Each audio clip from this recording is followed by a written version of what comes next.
All right, welcome again for those who are returning. Welcome for the first time for those who are the first time. Meetings being recorded. There's microphones in the middle that are picking up every whisper. And for those at home, I apologise that you may not be able to see as intended. So next time we might do this a slightly different way because it's going to be a bit hard for you to see the screen. But anyway, we're just following along the minutes for now. So rather than print them all out and have lots of copies, that's one way we can do it. And we'll get started. Vicky Schwartzboard, Secretary of Kallista Village Inc. Welcome. Firstly, I'd like to acknowledge the country that we're on, the Wurundjeri land, and I think as time goes on, I'm hoping even through the township group that we get to know more about what that actually means, and we get to really feel the land and feel our connection to it even more. But really respect elders past, present, and emerging, and hopefully upcoming events feel the presence of that more as well. Apologies, there's a few up there. Special shout out to Kiri Sina, can't be here, it's her birthday. Happy birthday, Kiri. There's a whole list of others. Some just found out that we're in Germany, and Peter's Winters in Germany. There's from WA, and Chocolate, the duck, the star of the week. I'm not sure if any of you are following it closely on the WhatsApp group. Chocolate, that's not Chocolate the duck. Chocolate the duck is Anton. Can you tell us about chocolates? Chocolate is a very special duck. She usually lives with me, but she's been out for the last 6 nights. Well, up until very recently. Yeah. Lost in the wild. Yeah, lost in the wild. I was away in Tasmania down at Mona, and some friends were putting ducks away, and Chocolate's got a little bit startled. Flew away. First time we discovered that she could fly, genuinely. And had been gone for 6 months, so I thought Chocolate wasn't coming back until Mickey posted. Well, I posted chocolates on the WhatsApp group, and one person said, "I've seen chocolates here, I've seen chocolates there," and before you know it, chocolates was returned back to Amazon. So that was the first great deed of this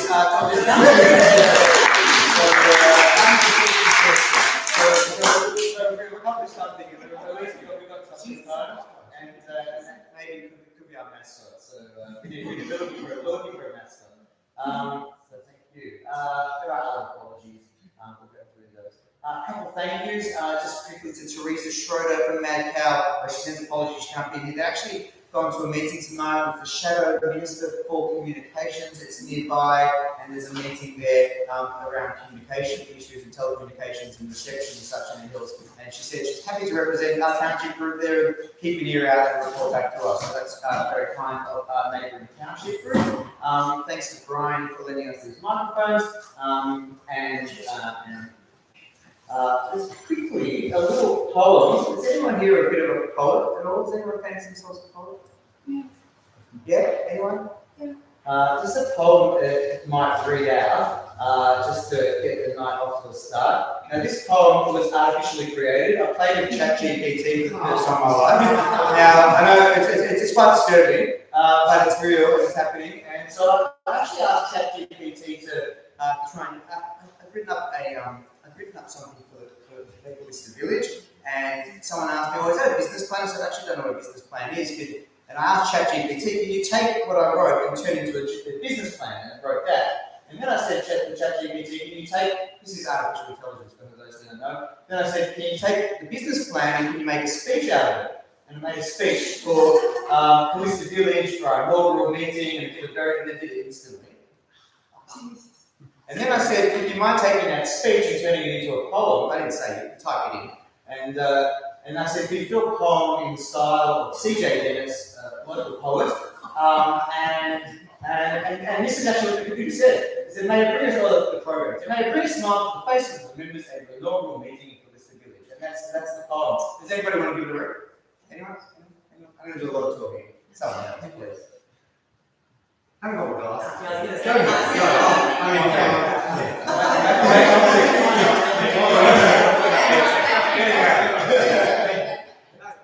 In Kallista Village, fair dinkum, true, a market's been around since 78 or 2. With handmade crafts and tucker, all homemade, volunteers gather, hearts aflame, unafraid. On the first Saturday, come rain or shine, our market springs to life, a local treasure to find. Raising funds for Kinder and the CFA's call, supporting our community, one and all. Since way back when, our market's been the place for mateship, laughter and friendship face. With cobblers, bakers and growers galore, creating treasures rich in Aussie lore. Volunteerism, our true blue creed, bringing folks together in time of need. For our Kinder and the local fire brigade, Kallista's heart beats strong for community's accolade. So let's raise a toast to markets past, a tradition that's sure to forever last, and to the future with boundless cheer as we gather in Kallista year after year.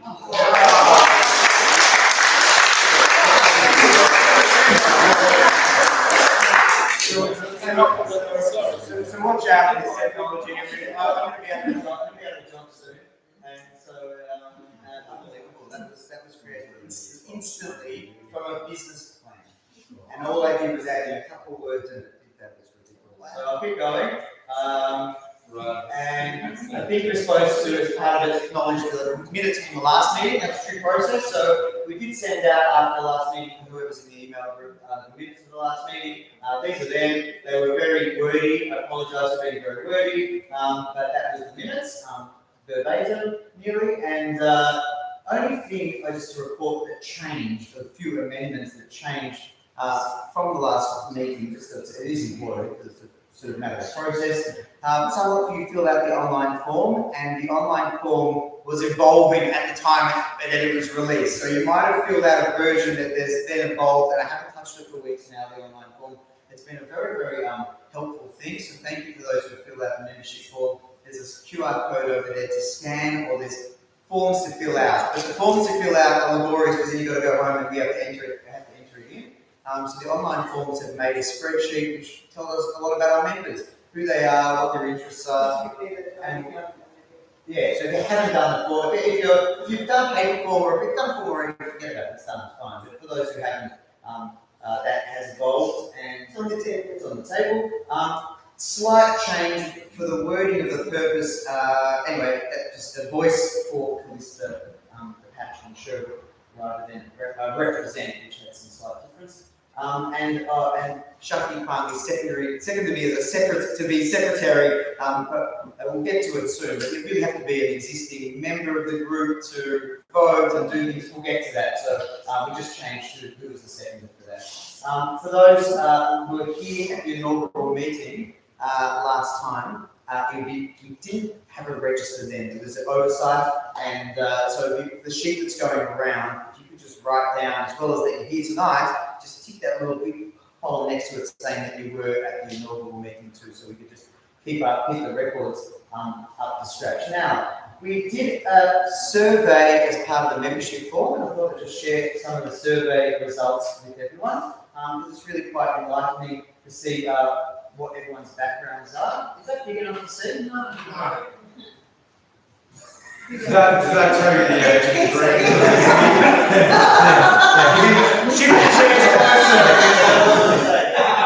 I'll read it out just briefly, but this question was asking what are your skills and backgrounds, qualifications you can bring to Kallista Village. Experience in community organisations, 54%. I was not one of those. Emergency management, 9%. Welfare, healthcare, social work, 26%. Event management, 30%. Business and organisational skills, 30%. Grant application writing, 18%. All of this is coming very, very, very handy because for what people fill out in their forms, an interest that they show, being invited to. We've got a WhatsApp community up and running, which has about 55 people on it now so far. If you don't have WhatsApp, I encourage you to because it's been an easy way to have dialogue. Email is a bit clunky when you've got a lot of people.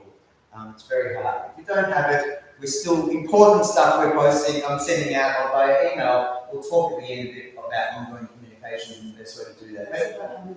So, the survey had about 5 responses on that one, but we're up to now 78 people have filled out the form. So that was done a little while ago. Now, we asked people what sort of things, what committees they might be interested in being on. Clearly, the Village Market and Events Committee has had a lot of support. There's about 15 people on the WhatsApp group in that committee, and grants and funding, about 10 people who have been helping on that group. So it's already been, although it sounds a lot like me just blasting stickers out there all the time, there's actually been quite a lot of interest and involvement in each of these groups. So thank you everyone who's been jumping in. And tonight we'll get around to developing the communities in a bit more detail. And these are the organisations that people already or have in the past belonged to. I did adjust the form at one stage and say previously belonged to these groups as well. A lot of it, the school is highly represented, and kindergarten and the CFA and the Scouts and the Comets, and it's just, it goes to show that a lot of people are already highly invested, highly involved in the community, which is great. And then this is all about what sort of initiatives would people like to see. It was a smorgasbord. Some people chose every single one. Some people, but certainly, if you add up down the bottom, market, festival, all sounds great. If you add those in, I mean, it's clearly 95% of those people want to see the market come back. So I think that's as close as unanimous as we're going to get. And the festival concept of a festival to kick off the market was highly regarded. It's also Christmas carols and First Peoples initiatives and welfare coordination and an emergency management group in Kallista. And we've actually had, we'll hear from each subcommittee, but we've had some progress in all of these. Tool library, who wouldn't want communal woods to share one day? But these are all a lot of things to develop at once. So we're just going to focus on those top two mostly initially. And then, but different playgroups and all sorts of things. Now, this is filling a void, really. I mean, the community has to do a lot of these things, and we can't do all of them. But we've got to start somewhere. There was a question for the later versions of the form about which night would you like a meeting on. That's quite important. Some people just cannot do some nights. And I thought for the next meeting, we could start rotating it through. So we don't always do it on a Thursday. Next time could be on a Tuesday, then a Wednesday, then a Thursday. And then we just get a bit of variety in the week. And sometimes you can make it, sometimes you can't. But the current draft, the most up-to-date version, has 61. It's exactly Tuesday, Wednesday, Thursday are exactly tied. So there's no winner there. Another thing that we asked was how do we feel about the formation of the township group, and how do we feel about the place they live. And the township group, it's really going to make it bigger. This is really gorgeous. So this is just people's words. Does anybody feel like coming up and reading out? It's going to be a bit of a participation night. Does anyone feel like reading out some of these words? Anyone? Go on.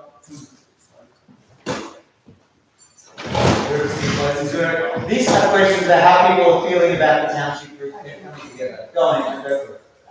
Just someone just Hopeful, inspired, optimistic, excited, supercalifragilisticexpialidocious. It's super Kallista. Super Kallista for the congratulations. That was a good one. Supportive and positive and enthusiastic and important and promising and excellent.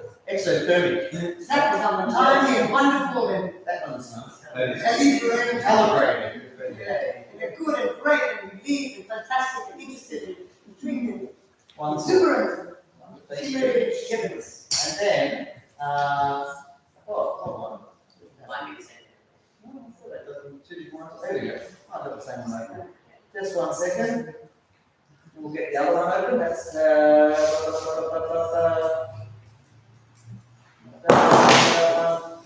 and then also how do people feel about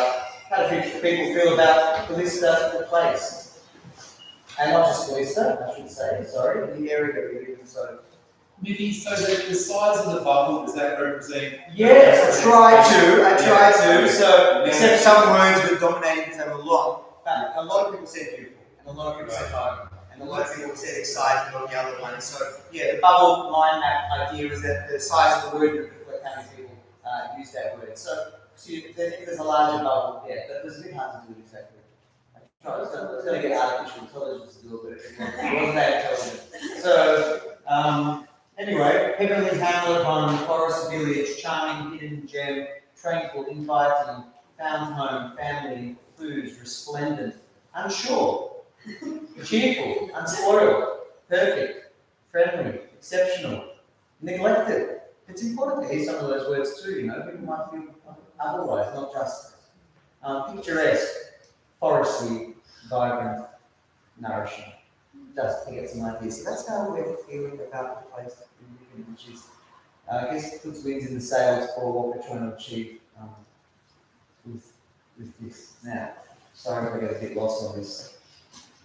Can that also be guidance? Like if Absolutely. beautiful is the overarching feeling that members have when we're actually planning these events, we reach back into consistency. So what we're doing here is this actually going to be beautiful? Are these things going to then add to the home and the quality of the area? Like that can be a guidance system as well. So that comes into us, it's actually into the next thing on the agenda, which is about our visions and our values and our purpose and what people see is the point of all of this. And it's hard to have those discussions en masse, but I guess apologising, we have to be a bit hasty in the formation of this group and in the formation of things like visions, values and purpose. We've had a WhatsApp subgroup which was dedicated to visions, values and purpose, and there was some collaborative documents around trying to flesh it out, and got it down into a vision statement.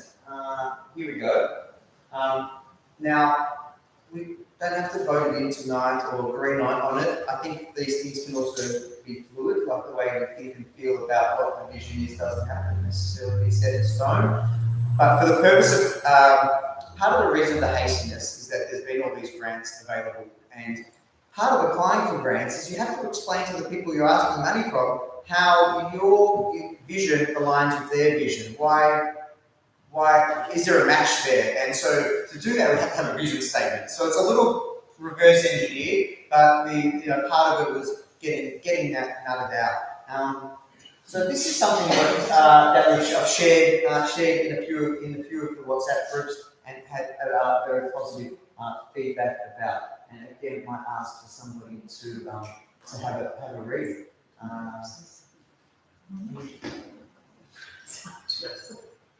Anyone who's seen this before on any of the WhatsApp groups has had a chance to pre-read it? Can you read it out loud? I'm sorry. I'll read it out. I'll read it out loud. Is that the extra group? Okay, you're going to get bored of it. Anyway, we at Kallista Village Inc. aspire to create a beautiful and well cared for environment in Kallista, Patch and Sherwood and all around us. To make it alive with meaningful connections, wholesome experiences and enduring memories. We seek to uphold the values of respect for the environment, ensuring sustainability and self-sufficiency. Respect for each other, including First Peoples, elders, marginalised members, youth and all those in between. We respect history and are stewards for future generations. We foster unity through shared experiences, cooperation, inclusivity, accessibility and diversity. We find meaning through contribution, participation and volunteerism. We hold space and allow opportunity for individuals and the community to have a voice and co-create together, remaining respectful custodians of this unique environment. We welcome members, support local initiatives, coordinate events, and will revive the Kallista market. We foster growth and resilience through connections, coordination, and encouraging genuine mutuality amongst locals, community organisations, businesses, entrepreneurs, and creatives. A shared vision to sustain the social health of our members and the community for all. It takes a village. That was a joint effort, and does that sound? That should. I don't know. Does that sound okay? Yeah. That was enough. There's a lot of words in there, but you can do point form ones. I've got another one which is a point form one. It's nicer when you can read it rather than be. We looked at other groups, had a look at the Belgrade one, looked at the Upway community group, tried to pinch up, or just meld ideas. Sorry, yes. I'll put mine up to you. Oh, did you? Yeah, You're right. question. You did. Oh, I'll say it. I was just going to say, do we have a constitution? Is that something that has to be developed or not as an incorporated? So incorporated associations have to have rules, and so since between the last meeting and this meeting, I'll get to that when I sort of talk about what the exec committee sort of been up to, which is basically been me, has been pushing on ahead with incorporation, and I just say that's too long for a vision statement. Okay. So your vision statement, it's sort of the purpose. yeah, well, I guess it's sort of visions, values, and purpose together, but I just called it a vision statement. So could you call it, if you call it visions, values, purpose? I guess I'm used to working with constitutions. Your mission statement or your vision statement is very short. And your purpose of what you're coming to is that, which is beautiful. So I guess if you don't have to have a constitution and you're not sort of working within a rigorous framework like that, but even in your grant writing and things, when they're asking for your mission, I mean, with respect to it, Jeanette, it's really being able to encapsulate your work, and then you can speak more broadly to a broader purpose. That's just, I mean, So more of a brief sentence. Yeah, in a sense. it isn't that.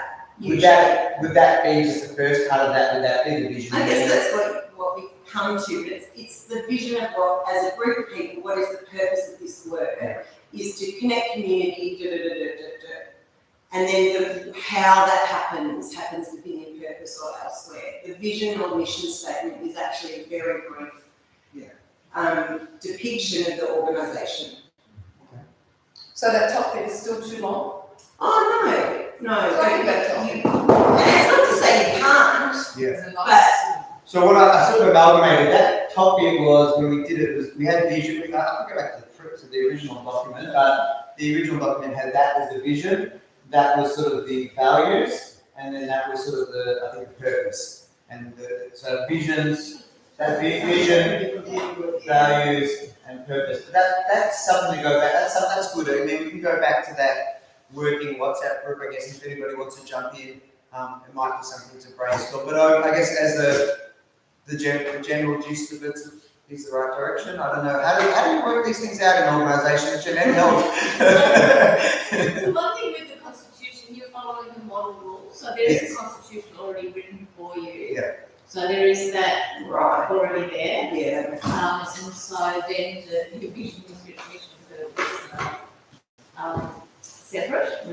Yeah. So you're on the right track.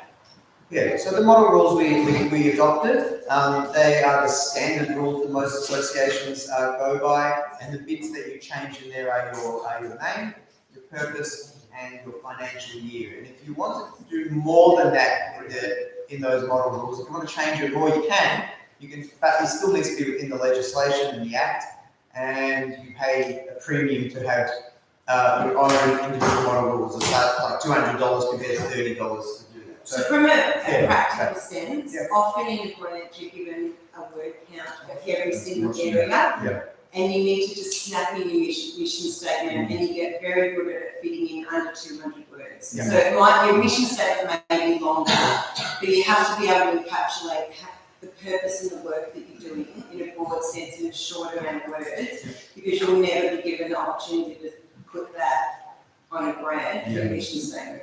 I just attached it as a No, I mean, you need like sort of, it's almost like just a dot point. What do you stand for? And, you do have to distill it. It's actually hard work, because you are taking all of this stuff and distilling it into exactly what is the purpose of Kallista. With very few words. It is, Okay.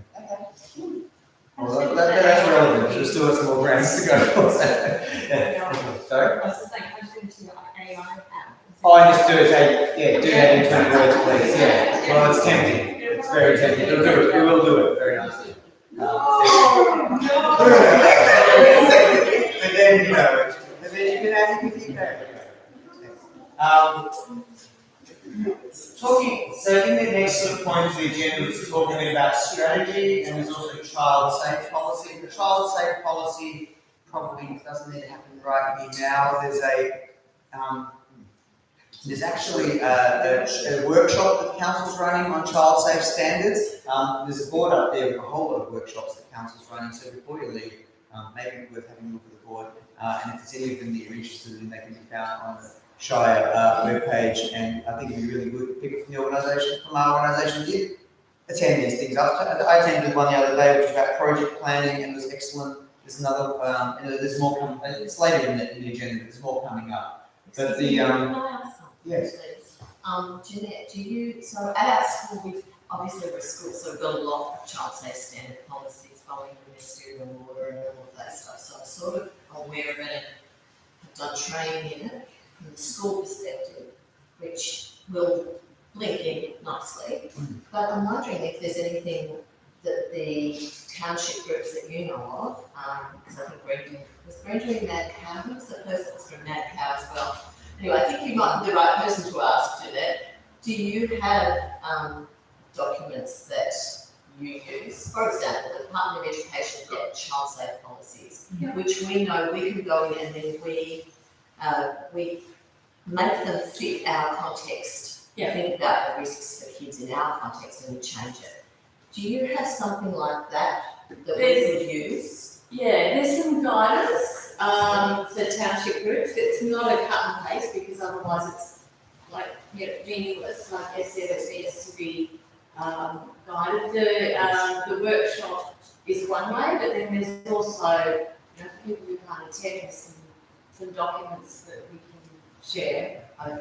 Yeah. Because that would be Mad Cow did kindly share theirs with us, fantastic. and theirs they got from another mobile organisation, and I don't recall who it was, but it was that spent a lot of time developing it, and they adapted it for Mad Cow. So we can share that and start working on that.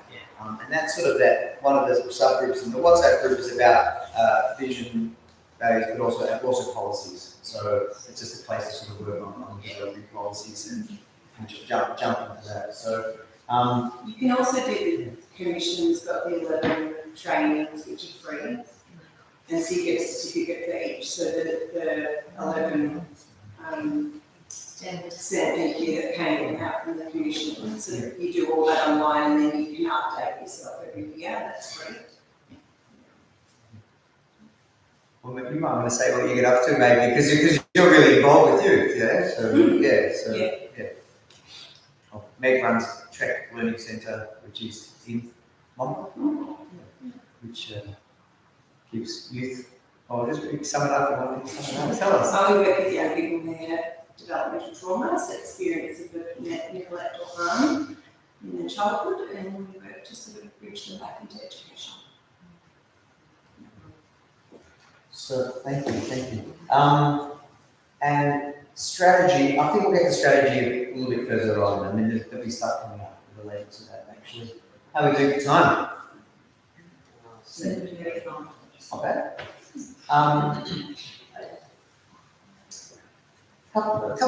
Two big things on the agenda for this evening, and I'm not sure what the best way to run it is. A few big things on the agenda, and I don't want to run out of time for them because they're so important, is clarifying the membership process, because people come along, you attend a meeting, but what does that mean? Do you get a vote? Can you be elected into positions? What is a member of the organisation? So that's, and how do we define that? It's up to us. I mean, there are things in the model rules that define membership, we'll get into that. And another big thing is about forming a functioning executive committee. And at the last meeting, I was voted in as secretary so we could get on and incorporate, so we could start applying for grants and bank accounts and doing things. But we were definitely put the call out there for more executive committee members. And there has been a show of hands, and so we'll have an opportunity tonight to vote in some more committee members. But on that point, we need to know who a member is in order to find out who can vote the committee members in. So it has to go in that order, logically. And then we're going to hear from some of the subcommittees and talk a bit about how what subcommittees there are, what the individual purpose and terms, I guess, are for each subcommittee, and hear reports back from those subcommittees about what's been going on since the last meeting. And that would be a standard thing, I would think, at every meeting, every general meeting that we have like this, is that subcommittees have gone off to do their bit, we come back and give some feedback. Yep. And then just quickly else on the agenda, we'll be talking about what some of the council programs are on offer and future communications and tea and coffee and maybe mingling in subcommittee groups if there's still time for that. So, any particular order? Go the order. Yeah. All right. So the member one, just to nut that one out. The way you would apply for membership would be to fill out the form. If you've filled out one of those forms, you're now in a Google contact sheet that I've got there, and on a register list, and you would be, if you said you don't want further communication, you won't get further communication. If you said that I'd like to be a member, you're on the application for membership list. If you said, I'm not sure about it, but keep me informed, you're on that list. And then if you join the WhatsApp group, you'll be communicated via WhatsApp. If you're not on the WhatsApp group, I've got a separate list of people who's not on WhatsApp, and they'll get email updates of what's going on. But I can't email all the time, so really, just major things as a meeting coming up or this has been happening. That's about the membership application form and what that then means. And then on the bottom of the membership form is basically saying, well, I'd like to become a part of it, and you tick a box saying, yes, I agree to the vision, the ideas. Now, this is why it all has to integrate. I mean, what are you agreeing to? You say, well, what am I being part of this group? But I think it's very young, it's very dynamic, and I think we get to co-create it together. The purpose of the group, when you look at the model rules, the purpose of the group, this is the core bit. To be a member, it basically means that you need to agree with the purpose of the group. And the purpose of the group is to be a voice for Kallista, Patch, and Sherbrooke. And say a voice, you could say a platform, you could say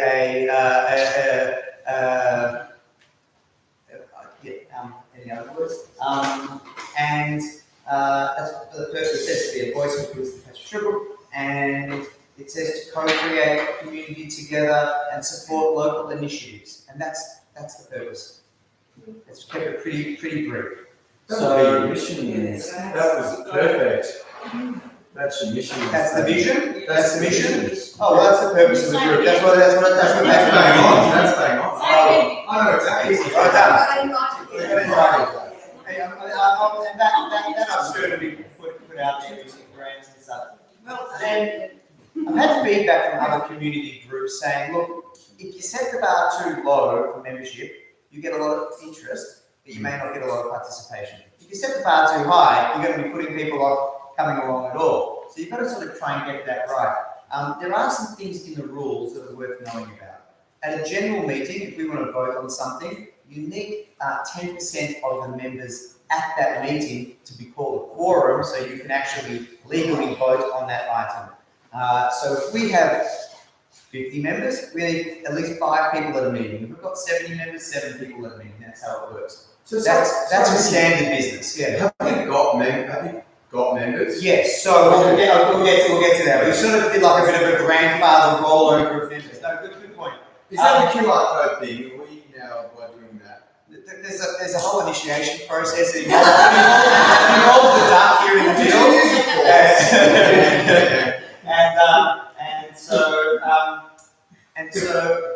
And there's one other thing. You need 3/4 of your membership present at a meeting to change your name, your purpose, anything that's in the model rules. That's really important. I think it's name, purpose, the year, your financial year. Those things need 3/4 of the members present.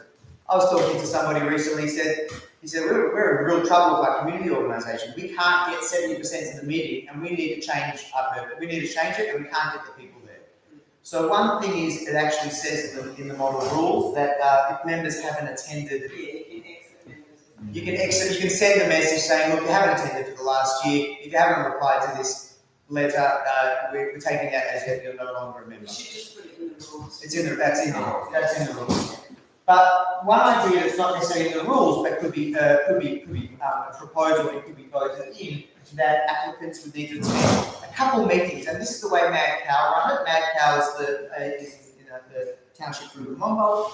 They have their meetings open to the public. Anybody can come. And once you've come to, I think they say 3 meetings, but it depends how often you have meetings. If you have quarterly meetings, 3 meetings is quite a long time before you get accepted into membership. I sort of thought maybe 2 might be fairer. Come along to 2 meetings. So let's just say you came to the last one, the inaugural meeting, and you came along to this one, and you got ticked off on the register. Your application for membership that you've already submitted could then be accepted by the committee, and the committee could look at it and say, yeah, great, we want them, as part of the group. And I don't know how nitpicky we're going to be and say, where exactly do they live and how are they affiliated? I mean, I think if somebody is near enough and their heart's equal, and they're, it's essentially, doesn't say you have to be a resident of it. The purpose was, a voice for those who, I skipped a bit, a voice for those who live, work, or play in Kallista, the parish and Sherwood. So that was it. So if you work here, if you live here, if you play here, your kids play for the Kallista Comets, whatever, that is a connection to place and that connection to the purpose. So that's the idea of who a member is. Come along to a couple of meetings. Once you come along to a couple of meetings and you fill out the form, the committee will then say, welcome to the club, and you'll get an email saying, thank you for being a part of Kallista. Really, you're a member now. That's how we sort of thought. You'd be added to a member register. There are 2 registers that you're asked to hold. One is a public register, not public. It's a register that at any time a member of the organisation can say, I'd like to see the membership register, please. And the secretary dutifully goes along and sends them the membership register because you can see who's on it. The register doesn't have to have, it doesn't have to be your address. I think it has, no, it does. It's got your name, it's got address, it's got, no date of birth, it's got contact details and name. If for some reason people in difficult situations, they don't want their whereabouts known for whatever reason, there's a second register for people in special circumstances who don't want to be on a register that other members can see, and that's so that just needs to be communicated. So that needs to be communicated, and you would just say that to the committee and say, look, I'd like to become a member. Please accept my membership, but can you put me on the special register so my details aren't known? Once in the model rules, once 10 business days have passed from you becoming a member, you then have voting rights. So you don't get to vote straight away. We're going to ask that all members, and this is pretty standard across most community organisations, have a working with children's check. So as part of the membership register, I've already set up another column, working with children's check, and you just put in your working with children's check number. There's a way that it can automatically check with the register. It's pretty nifty. And then some groups also have a thing, and I know Belgrave, I think community group have this, where they say you need to attend 3 out of 4 meetings a year. Is that too high a bar? If you're watching it on live stream, are you attending? These are questions we might want to talk about now, because we really need to decide who a member is. To answer your question, if you've been to 2 meetings, we've taken it as being a member. We had a few steering group meetings before we set up Kallista Village Inn. We had people from local organisations, the KIND, the CFA, the school, come along and say, let's get a township group going. So we had 2 and a bit meetings, plus we had the inaugural meeting, plus we've got this meeting. So we basically, I sort of turned to those who already went to the first, or been to 3 meetings. Some people went to 3 meetings already, this is their 4th.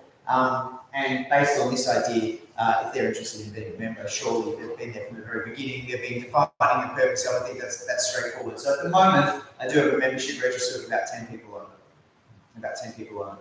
And I think after tonight, that could probably triple, so you just have to sort of, I think, I thought if at future meetings I could come early, and people who wanted to say, tell me about the membership process again, just write their name down, sign them up, next committee meeting, get voted in. I think we could even, at the end of this meeting, you could just become a member tonight. Pretty straightforward. So I think the more people who are down as members, the better it is at this point. And then come to meetings. How often are we going to have meetings? I mean, there's a bit of a pace at the beginning to get this up and running. Most organisations have 4 meetings a year, and they have one of those is an AGM. Is that about right? I think a quarterly meeting, one of them is an AGM. Normally, at the AGM, all the executive positions vacant, and you can have nominations for those positions. I'm very new to this. If I'm doing something wrong, tell me. But I'm very new to this. I think that's how most organisations run.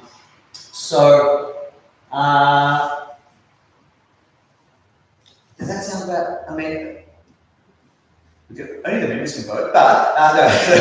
If we have a show of hands, I think, do you think that seems like a fair process, and that coming to 2 meetings gets you across the line, but So if someone's not a member yet and you want to put people into positions tonight, how is that going to work? well, maybe we need to do the membership come on board right now. I mean, at the moment, I'll get to the next bit and we'll talk about that. At the moment, I'm the only actual official office holder, I'm the only committee member, and the model rules do say that if the positions are vacant, you can still legally operate with vacant positions. So at the moment, I'm like but we're going to try and fill these other positions, and so there's still at least some of those positions. I would like to think that I'm not the only one saying, sure, you've been to 2 meetings, become a member. I would like to have a couple other people as part of that. I just think it's a safer, fairer way of doing things. So I was sort of thinking that, well, we'll see who puts their hands up. I think we can get around this. I think we can get around that. I think pretty much, I mean, I can accept anybody as a member if they've been to 2 meetings, and if they're interested in holding a position. So, How are you going to record the members tonight? who's attended? Oh, so you just. Oh, there's something. There was a list. I actually got a really nice membership register. Sorry. It's over there. Okay. Yeah. Thank you. Sorry. Basically, from now on, this is what we've got going. Everybody who sent in a form is now on this list in alphabetical order from A to. No joke. There's 99 people on this list. Now, some of those X's mark the meetings they've been to already. The apologies I've written in. Some of the apologies I need to add. Steering group number 1, steering group number 2, inaugural meeting, and tonight's meeting. So we just look at that and we say, all right, 1, 2, yeah, you've been to 2 meetings, sure, you want to become a member, you're in. And then there's a separate spreadsheet like that, which is a membership register. And there's another one which is a confidential membership register, and that's me doing my secretarial duties. So we would just people like that. Is that all right? Yeah. I was going to do this live tonight as you walk in the door, but the tech stuff all got a bit busy, so we just passed the list around, and we can backfill that afterwards pretty easily. So I think we can do that. Just go back there, and I'll just talk about the executive committee.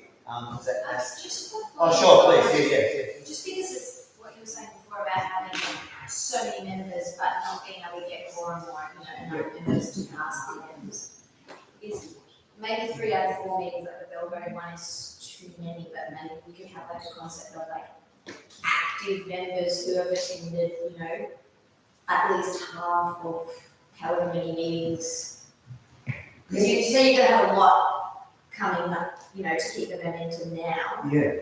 I don't know if when you move back to doing quarterly meetings, you want to just say that you have to have shown up at least this many times. Yeah, I think that's fair. I think they have 3 out of 4. People who are very interested, but for whatever phase of life is happening, they just want to hear about it. I don't know.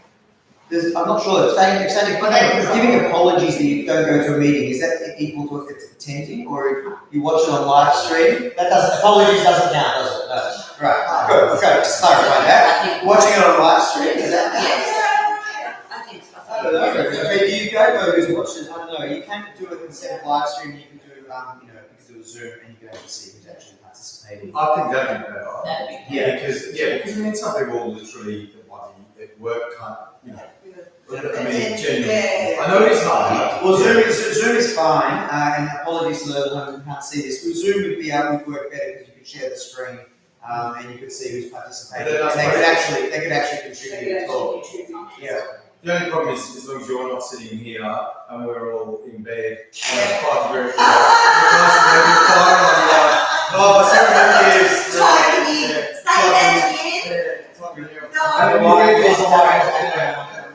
and then someone walks and goes, "Do you want to top up?" I'm going to be important thing.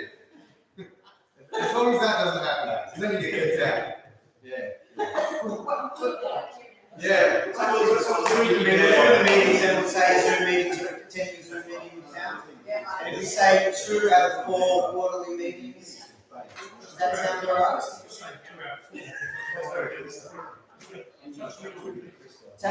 2 meetings, 2 meetings. A minimum of 2 meetings a year, So you can become a member after attending 2 meetings. It's expected that you would attend 2 meetings a year, and that would include also participating in a Zoom online meeting, as long as you're there and not sipping on a soda in the way. I'm not saying that. Yeah. All right. Does that sound good? Yeah. All right. We can change. We can always change it, but we should vote that in as a proposal. We'll document that in the minutes, and then show of hands. Show of hands. Zoom, is the Zoom like YouTube, you can watch it later or not? Recording Zoom. You can record Zoom, and you need to pay for that, so that would be something to budget Because I for. found it. Google Meets. I think we can do that. We're going to have a Google Workspace, not-for-profit Google Workspace, and I think we'll be able to do Google Meets instead of Zoom. So that MS Teams might. So anyway, we'll find a way. We'll find a way better than YouTube. YouTube's So, I was trying Yeah. Sorry. Like I couldn't make it on the night of the first one, so that's why I found that I could watch the YouTube one in my own time. Yeah. With it. So that's why I'm thinking if the Zoom one's on the same night at the same time, then that doesn't really make much sense in this, because then they will come They here. would come anyway. Yeah. Well, there's time to speak to. Well, we are the on whole the meeting, But I would like it to be on the one. Yeah, so I did after the last meeting, let's just say, send out an email which would have had the minutes of the meeting, a link to the recording. That's probably enough. And maybe a quick summary or something of what it was. So, Is watching it the same thing as participating in the meeting? well, I guess that's a question for us. If it's a YouTube, I think not. But I think if it was a dynamic thing like a Google meeting, it was just watching it afterwards. No, I don't think watching it afterwards would count. I think attending the meeting meant you were there at the time watching it on Zoom. And now we're saying 2 meetings a year. Are we saying a minimum of 2 A meetings? minimum of 2 meetings. And I think it's sort of reasonable to expect that you're going to participate. To me, that's participating, not just watching. So it's a commitment, a small commitment, I think, 2 meetings a year. Well, we have voting to be Depends on what the purpose of the meeting is, and if you're not even voting, then you really need to show a commitment to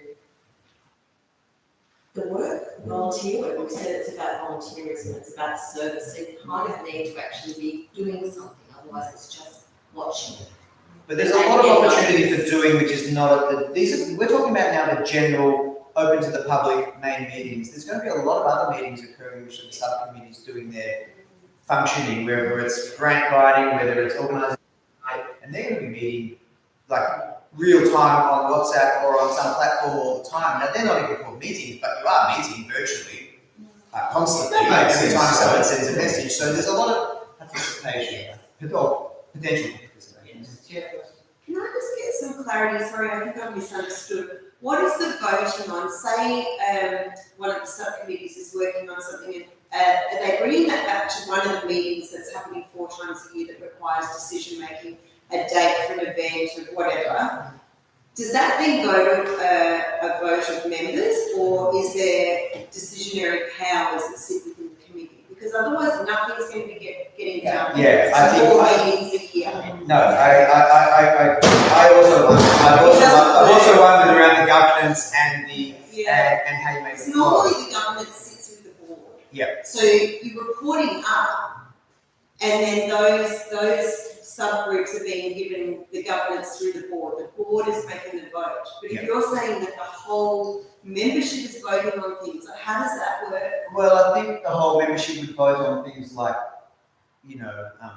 big things. That's not a very good word, is it? Big things. All the things which will change, affect you at an organisational level like that. I don't know how you decide. I think we're going to maybe let as we go. There's a few hands. I agree though, to get stuff done, the executive committee, secretary, chair, vice chair, treasurer, extra committee members, those committee members will be deciding stuff, and they'll be deciding stuff presented to them, I think, by the subcommittee. But that needs to sit in there with decisionary powers that are sitting with one of the bodies. You have to have that in there. In which bit? Well, within the constitution. Yeah. I'd say like the actual executive committee can Well, say I'm on a group and we're deciding when we're having, I don't know, a festival and we decide for May and everyone's outraged. May? That's bloody ridiculous. I'm like, well, yeah, well, we decided it. That's what we've gone with based on all these things. The board's given us the go ahead. Or are we bringing that back to 1 of 4 meetings? Then how are we going to get everything organised? There's not enough time if everyone's voting. To get things done. So you have something to say? Yeah, He did the board. involved in a panel incorporated organisation for 12 years. The only time we asked the membership for a vote, the whole membership, was when we closed that organisation. Okay. All the decisions were made by the committee, Yeah. and the reports of those decisions went back on 4 meetings a year. So there's a reporting platform. You no can matter go what- back to your members and they can say what they want, but I've never known to have have a vote, yeah. Close. That happens in sporting organisations too, like the kids' sports teams. It's that same. Yeah. So you don't have to worry about it. Committees. You really don't. Don't have to worry about it, yeah. But, Well, that, is there room to have like a special meeting? I mean, what does Yes. happen? I'm curious, I mean, this is the first, I didn't know this was happening until recently, but, you know, how does it work? Because we are all invested in our community, so it's a little bit different.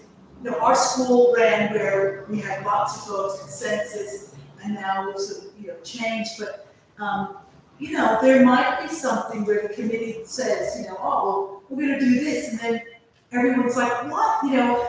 Where is the room when people aren't making it good? Can we have a special meeting? Is there room for I think a it's special meeting. Yeah, but when you were saying, like, how many, yeah, we could, anyway, this is what I'm asking, like, is there room to have, like, hold a special meeting if for some reason everyone was to be, or a number of people would be outraged about something they thought was good, is there room to hold a special meeting and then come and discuss? I'll answer that. Just one point of order. Can you maybe say our names when we talk? Because that was, Judy. Yeah. Judy Hamilton, I've lived in the patch for, I don't know how many years now, but a lot, 20, more than that. Anyway, quite a while. And no one's got something, and then I'll answer that about the special meetings, because that's in the rules, actually. The other thing is, Say no. And how are you?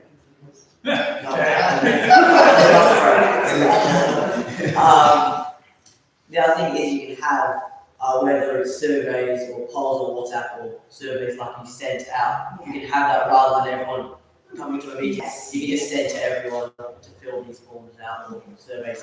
Well, that's sort of how I've been doing. Like, there's been a few things along the way, like some acquisitions. We bought some marketing. It's awesome. And before I decided to spend the money that we don't even have yet, and they've given us this marketing, we've got to pay them when we get the money.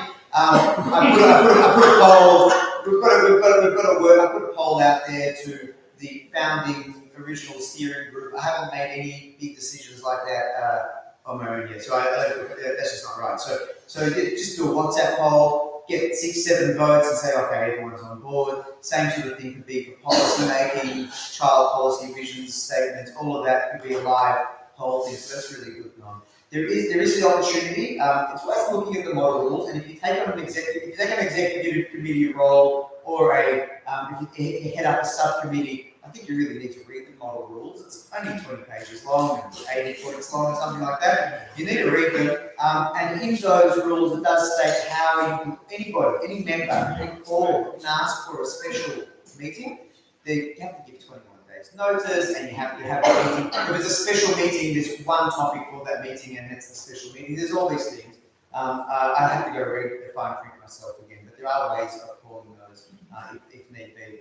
And there's ways of getting rid of office holders. There's ways of raising disputes. All of those things are outlined actually in the rules. They're really quite good and quite thorough, but hopefully most of those rules we don't need. I think that the feedback on things if they're not feeling quite right will come through Yeah. organically I think so. anyway. Yeah, I don't think it's going to. I think people will be fairly organic. Process. I hope.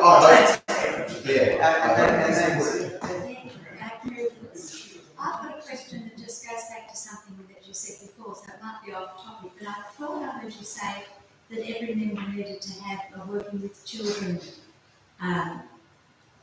Yes. or whatever it's Yes. called. Is that correct? Well, that is something I think we need to decide as an organisation. But because we'll be running events and we will be coming into contact with kids, and we will be volunteers of the organisation, then it will be expected. And that way I think would be part of when we write our child safe standards. I think that would be an expected part. Bev, you've got kids at Dandenong Rangers Music Council nodding your head. Have you all got working with children's chefs? Yeah. Yeah, and it's actually very easy to do. It's online. It takes not very long. Just have to upload some ID. And if anyone has trouble with it, I think that's the job secretary to help with that. Yeah, free for volunteers. It's free for volunteers, and it's pretty much instant. I don't think it takes very long to get. So I think when you sign up for membership, you'll get a welcome letter saying thanks for joining. Oh, by the way, we don't have your work with child chef number. This is the link to do it, and you just jump on and do it, and you need a hand say. So I think that would be. Unless anyone had other ideas, but that is a good point to make out because that was one of the points there. So if we're voting in the membership process, we can talk about that. Hands up, working with children's check. Does that seem like a? Yeah, you have to do it. I think it's a must. Do we need to clarify anything else about the membership process, or is that pretty much down pat? Yeah. How are we doing? 8:03? Oh, not bad. 8:05 is the schedule. So we're doing So now's that little bit of an interesting point because now we're at the point of opening up vacancies in the executive committee, and whoever is mad enough that want to work with me, I'm on the committee, and that's big. Really, I mean, we're at an interesting point where, and all about governance and decision making and all of these things, it really needs to be led by a team. I put out a call. What did I say? There's characteristics, and you don't really need any. You don't need to show your resume. I think you really just need to be interested. I mean, it is important to have the right people. I think. I mean, You need a pretty skills base. Yeah. Because this is going to be very exciting, this big event that we're all committed to. And I think you're going to have somebody who knows how to look after the people. That's really significant. Then you need a good leader, someone to write the letters, someone to do all the grants. And then I'm thinking about the subcommittees. This is for the event that we're going towards, right? Well, multiple events. We're more than just one event. I can only cope with one month.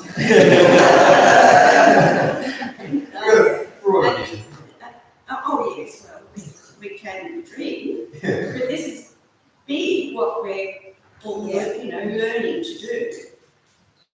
I think the subcommittees, somebody asked about the subcommittees, how do they get to the board? I think you need a convener for each of those subcommittees who reports up to that board. And the skill base on the board, you'll need a promotion person to tell the boards. They're the skills to look for people. Yeah. We can look for people who've got some really good leadership skills and some good business. That's really about business. It's like running a business. So I didn't anticipate that. I was like, yeah, let's start the market, sure. And then you realise you're running a business, you're running an organisation. That's a lot. Mickey has been a magician, with all these things he's been doing, and all the grants that he's managed to do. Every one of those requires an equivalent. Yeah.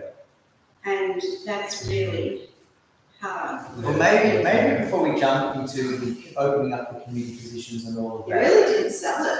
All right, I'm going to do a pitch. I'll answer that. I mean, have a look at the timeline here. And there are people here who have those skills. We've just got to tease them out. Seriously, I'm happy to convene the music one, and I've got my eye on someone there, and she knows who she is. We've got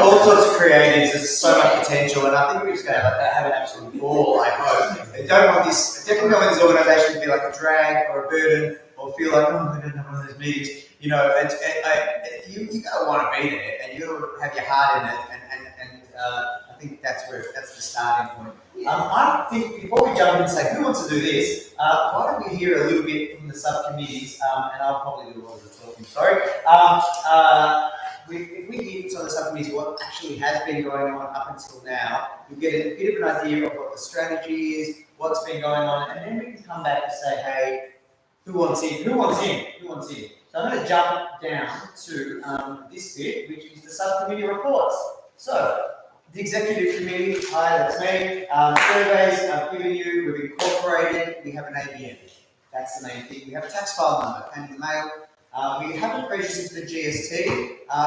Not-for-profit organisations like we are can make up to $150,000 before they register for GST. And if we get all our brands that have applied for, we might hit that mark actually. So we'll see. But at the moment, we haven't applied for GST, we're here with the grandiose at the moment. Other things that I've been doing has been working with other associations, forming some partnerships, and this is really fun and actually amazing work. Bev, Dandenong Rangers Music Council, we had a couple the other day at the Patch, and sent a beautiful letter of support the other day as well, talking about collaborating on future music events and thinking of Kallista as a beautiful venue for live music. This hall as a venue for live music, the market as a venue for live music, and talking about Kallista Revival Festival and working out the scope of that. So there's already an alignment there of interest. They have young kids coming up, forming ensembles. They've got big. Do you want to say? Do a quick pitch. What are you doing? I mean, the DRC has a few groups. There's a jazz orchestra and a chamber orchestra and a young string group and what else? Oh, a big band and a concert band. Amazing. Right. And their charter is to work in the community. But the DRC also has a database with lots of other musicians across our communities and nationally who come and work with us. Is that the Yeah. And thank you. And the Kallista Traders Association, we'll hear from them. They're on the agenda. Welcome. We've got we can hear now. I mean, we've got Josephine. Hi. It's on the agenda to hear what you guys are up to, but I think we've had you might not know, we've had two organisations forming Kallista in a month, in the space of a month or two, which is just, from going from the community house closing to having a complete void to now having a village township group functioning, as well as Kallista Traders have now formed an association. So, yeah.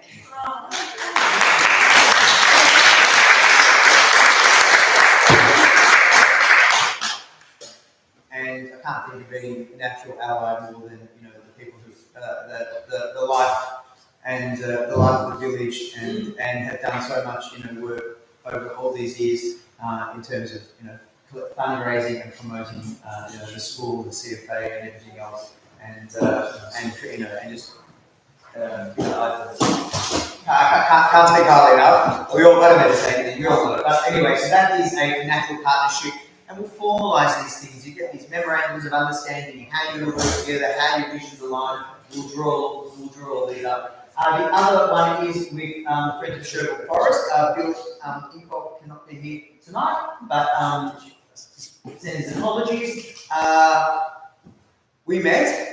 It feels like a while ago to me, but it was a few weeks ago. Roger, myself, and Bill met at the Kallista Bushland Reserve. Now, I don't know if you know, but just up Leghorn Road, if you go up Leghorn Road, if you can get up Leghorn Road, and then you get to Pickering Place. Yeah, the Sunny Slopes, Pickering. And there's a patch of bushland there, and Roger, you can talk about it. Yeah. I mean, I'm happy to talk about environment stuff later if you want.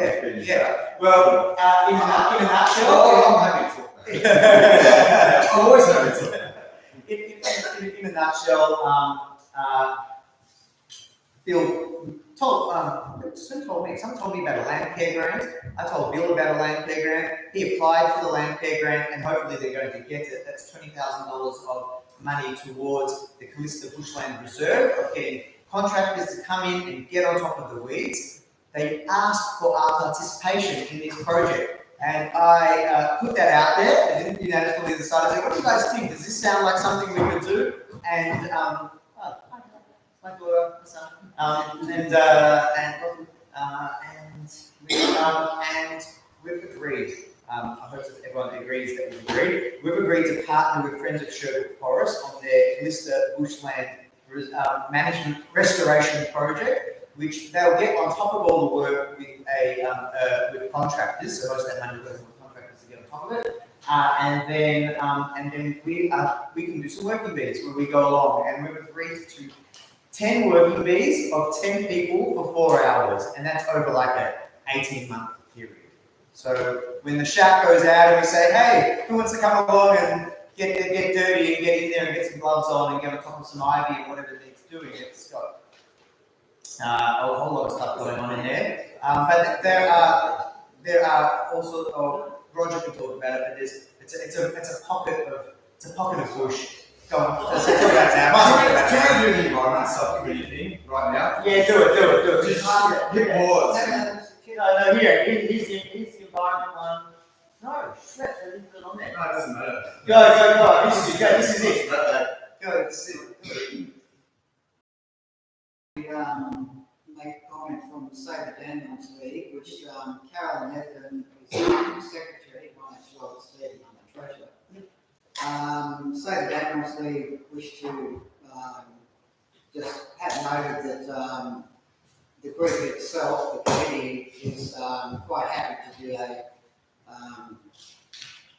close associate of this body and to help in any way possible in respect to any sort of planning issue or any political type issue, anything like that, or even ground work issue. Sabre Daniels League gives you this group its full support. That's so good. Thank you. Let's keep going. You've been around for decades. Yes. 8 years plus. Well, it means a lot. And we've got other members here from Friends of Sherwood Forest, people who get out of was it the Tuesday group? Is that right? What do you got? Yeah? Happy to share the lectures with anyone. So there's plenty of people doing a lot of good stuff for the environment, and I think that certainly fits within our vision as a township group that we get out, get our hands dirty and help as well, because some of these people guys have been doing it for a long time, and there's a lot of young blood here, and I'll be there, I'll work my kids in. I can provide 4 or 5 people and a working bee at every time. So that's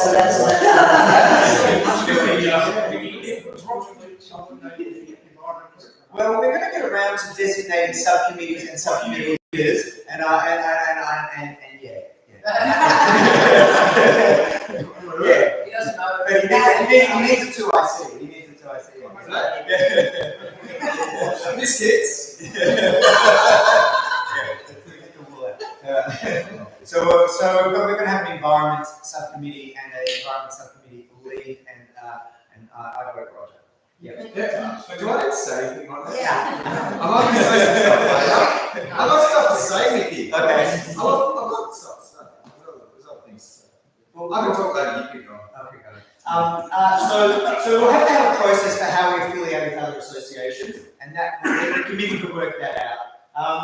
Other things we've got going is insurance. The Shire of Yarra Rangers will insure us as a township group. I don't have the policy yet. I've filled out the application form. My understanding is they will insure us for all Kallista Village activities. And I said, I wrote all these questions. It's not bounded geographically. It could be anywhere in Australia. If we are a Kallista Village group doing an activity somewhere, it could be elsewhere, but we're organising it, and we have a register and say 30. We're going to have up to 30 volunteers 30 volunteers insured, so if you trip over a bar rope or hurt yourself, you're insured, or you do your back, you can read the insurance policy, I hope it covers your back, and up to 1,000 participants attending at our events. Someone else said 500, I heard 1,000, 1,000 would be good. And if it's greater than that, and we have a massive festival, and we need more insurance, we have to pay for that. We have to pay for that, and that has to be incorporated in the budget for a larger event. Acquisitions, we have decided to acquire a few things. Marquees, we got an offer for 2 4x4 metre marquees in mint condition. They're new. One of them's in a box. Other one hasn't. We've only set up once as a demonstration. They're super robust. You want to see them in that no exit sign there. They're being stored here for the moment, and they can be used by our organisation at the market. I'll get into the idea about the market and a few things later, but and they're excellent. And instead of they're $2,000 each new now with walls and this and 20-year warranty on the frame and 5-year warranty on the fabric, and the local manufacturer from Bayswater, so they're pretty good, and they're massive, and you can join them together and put a gutter down the middle, and we got them, 2 of them for $1,500 when it'd be $4,000 for 2 of them at the current price. So that was a great deal. Mad Cow told us that somebody was selling them and sent that our way, and I was like, that sounds perfect. That'll save us some money. So, I've written an agreement to the vendors. We both have the agreement. We have the marquees because they needed shed space because they're downsizing. So we took the marquees off their hands because they actually wanted us to, and we will pay them when we get grants, which we better get. And so I'll get onto the grants. And I will cover that. Picnic tables we got for free. We were with some friends at Grant's Picnic Ground, and they've replaced some of the old wooden picnic tables with these new concrete, metal, plastic picnic tables that will last longer. And the timber ones are solid, and they're now stacked up in my house. I can show you a photo. They're now stacked up and covered, and they could probably, this 4 big picnic tables, they're too heavy to use like that, but they could be used at the market for any purpose. They can be chopped up into halves or thirds and still be used. So that would be a working day one day to get picnic tables up and running, and Anton. And then a couple other proposed. This week, I think I'm going to buy this is really good. As a not-for-profit organisation, and anybody here is involved with a not-for-profit organisation, there's a website called Connecting Up. I'll give you the link. And they offer IT solutions for not-for-profit organisations, meaning you get huge discounts on website development. It's like a Wix website development thing. You'd normally pay $44 a month, like a business Wix website that you can do stuff on. $44 a month. For $79, we can subscribe for 2 years.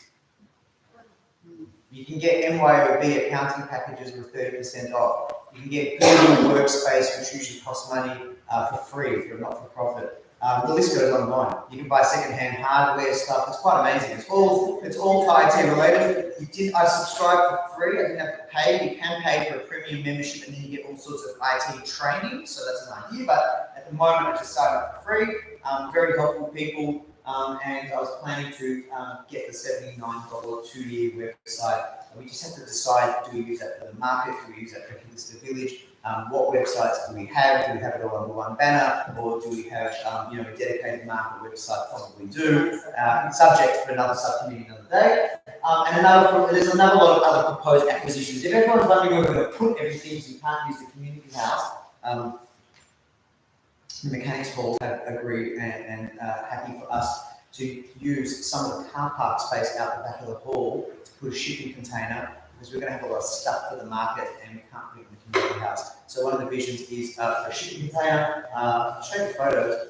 Haven't bought it, but it's in the grant. So I'll move along to grants. Grants and funding subcommittee, unless somebody wants to speak to grants, I think I'll get up. Federal Stronger Community Grants, we put in an expression of interest, and Erin Viola's office kindly put us forward for the Shire, or for the electorate of Casey, for $18,500, which is what we asked for, and that doesn't mean we've got it. We now have to write the grant application, which is next on the list. A lot of it's been written already, and that's due on May the 10th, and we've got a very active grants group, and we're probably going to meet next Friday if anyone's interested in meeting the group. There's the idea for an online meeting just to flesh out that grant. And that is capital acquisition grants for the nuts and bolts things. And the every grant has to have a purpose, and if the purposes are overlapping, it gets messy. So the purpose of that grant is for the market, for the things we need for the market. Because we're pretty much starting from scratch, we're going to need storage, the container. We're going to need maybe some backup generators. We're going to need signage. We're going to need the marquees. We're going to need things to weigh down the marquees, and tables, and power cords, and things to weigh down the power cords, and everything to make it safe, and safety bunting, and the list goes on. If you want to see it, I got it. It's a long list. It's fun to go shopping with money that you don't have yet. It's a long list. So that's that grant. The next grant is the Hills Recovery Grants. I submitted it not last Monday, the Monday before. That is a Shire of Yarra Rangers grant, and that we put in for the maximum amount, which is $10,000. And the purpose of that grant was for establishing the township group. Saying that Kallista Village is starting with nothing. The Shire has offered $2,000 of startup money, which is appreciated. We can already start using that. And there are some other small grants we can apply for. But saying that we probably should use a laptop, not my laptop. So a laptop, web development person. There's quite a long list, but it does add up to $10,000. Built into that is the potential for paying a market coordinator, but it's going to, and some of it still needs to be nutted out. Once we've got the money, we can still use it as long as it's for the purpose of establishing the township group. That's the purpose of that grant. There's another grant, which I got an email today. We got it. It's the first grant. It's an anniversary storms grant. It's $400. Don't knock it. It's $400. And that is through the Shire of Yarra Rangers. Once you're an entity, you start getting all these emails about things. And so one of those was about this. And I thought this sounded really good. And so one of our subgroups we've got is an emergency management subgroup. And on that subgroup is Peter Tuenda from the CFA. We've got Matt Hoogland, who is from Parks Victoria. We've got Richard, myself, Chris is on that WhatsApp group. So we've got some real experience when it comes to emergency management. And one of the ideas, as part of it, I haven't given a name. So the idea of the grant is to fund an event marking the 2nd anniversary of the June 9th storms. And the thought was, as a community, we probably haven't really processed those storms really, not in any collective way.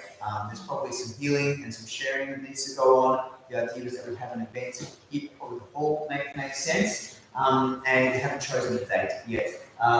June the 9th this year falls on a Friday, which is a monarch's birthday weekend. It used to be called the Queen's birthday weekend. And that could work. I don't know if a lot of people are away on that Queen's birthday weekend. If it doesn't work, we can do it earlier. It has to be an event between a certain day in May and a certain date in June. There's a spread there. And we thought that event could be put on by the Emergency Management Subcommittee and anyone else who'd like to get involved. And the idea would be healing, listening to people's stories, maybe listening to what experience it was like for emergency responders on that pretty wild night and day. And then it would be an opportunity, I think, for whether we had a panel from council, and it could be the power company, and it could be, we could get the invitations out soon, and it could be the CFA, and it could be police, and it could be parks, and have a bit of a panel and start to talk about, well, how do we build resilience and how do we build ourselves out? What sort of contingency type plans would we like to see as a community? And a lot of communities are doing this right now. That leads to another thing, actually. A lot of communities are doing this right now. Mombal's got the MEG, Mombal Emergency Group. We could call us CARE, Kallista Emergency Group. And we've been exploding CARE. And so I just made up a name. I called it Rainbow After the Storm. Round of applause. Something, just some way of coming together after the storm and just somehow seeing some life out of what was really, for some people, and still is, a very, very painful experience. And so that could also then launch this sort of contingency plan and resilience building plan, and that would be in June. Does that sound like a good thing? Oh, we've got the money. It's $400 that would go towards call hire, some nibbles, and maybe a musician to play some music or something. Hey, good. We're going to move on. We're running out of time. So that's that grant, and that will be noted out. This is a bit crazy. This next bit's a bit crazy, but don't fall off your chairs. But we actually wrote a grant in less than 24 hours. I'm a bit sleep deprived. On Tuesday, I was having a conversation with another market coordinator running the Warburton markets, and lovely lady Leanne Hall. And she said, look, I was talking to her about, how much things cost for the market. I was trying to do some budgeting, how much the market coordinators get paid, that sort of things. And she said, well, I don't have a lot of time. I'm writing a grant, and it's due tomorrow. It's called the Live Music Australia grant. I was like, oh, what's that one? Didn't know about that one, because we've got a real hole in our budget that if we want to put on events, how do we fund the music of the events? And if we want to run a Kallista festival, how do you fund the staging and the PA and the sound tech and the musicians and First Peoples coming and doing, Murrindindi coming and doing this one idea, coming and doing a Welcome to Country, and the Jiri dancers coming and doing a performance. And these things actually cost money. When you start getting quotes, it adds up really quickly. You'll see that the number there, if your vision's good enough, it got to $89,000. That quote is for that. That's including that quote is including live music at the market for a year. The concept is that we have performers at the market. Don't get too excited if you don't have the money yet. But the idea that we would be able to buy a PA system for the market, nothing to rock the whole village, but something just to be able to give live musicians a platform. I think we can acknowledge that musicians and events were really hit hard by COVID. They've done a lot of work over the years for really little money. They often get expected to come and play at markets for $100. It's not really fair for people who dedicate their life to an art. They practice and practice and practice and hone their skills. This grant is for original live Australian music. It's supposed to be original live Australian music.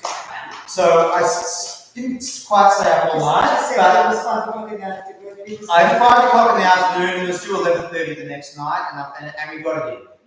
And we got it in.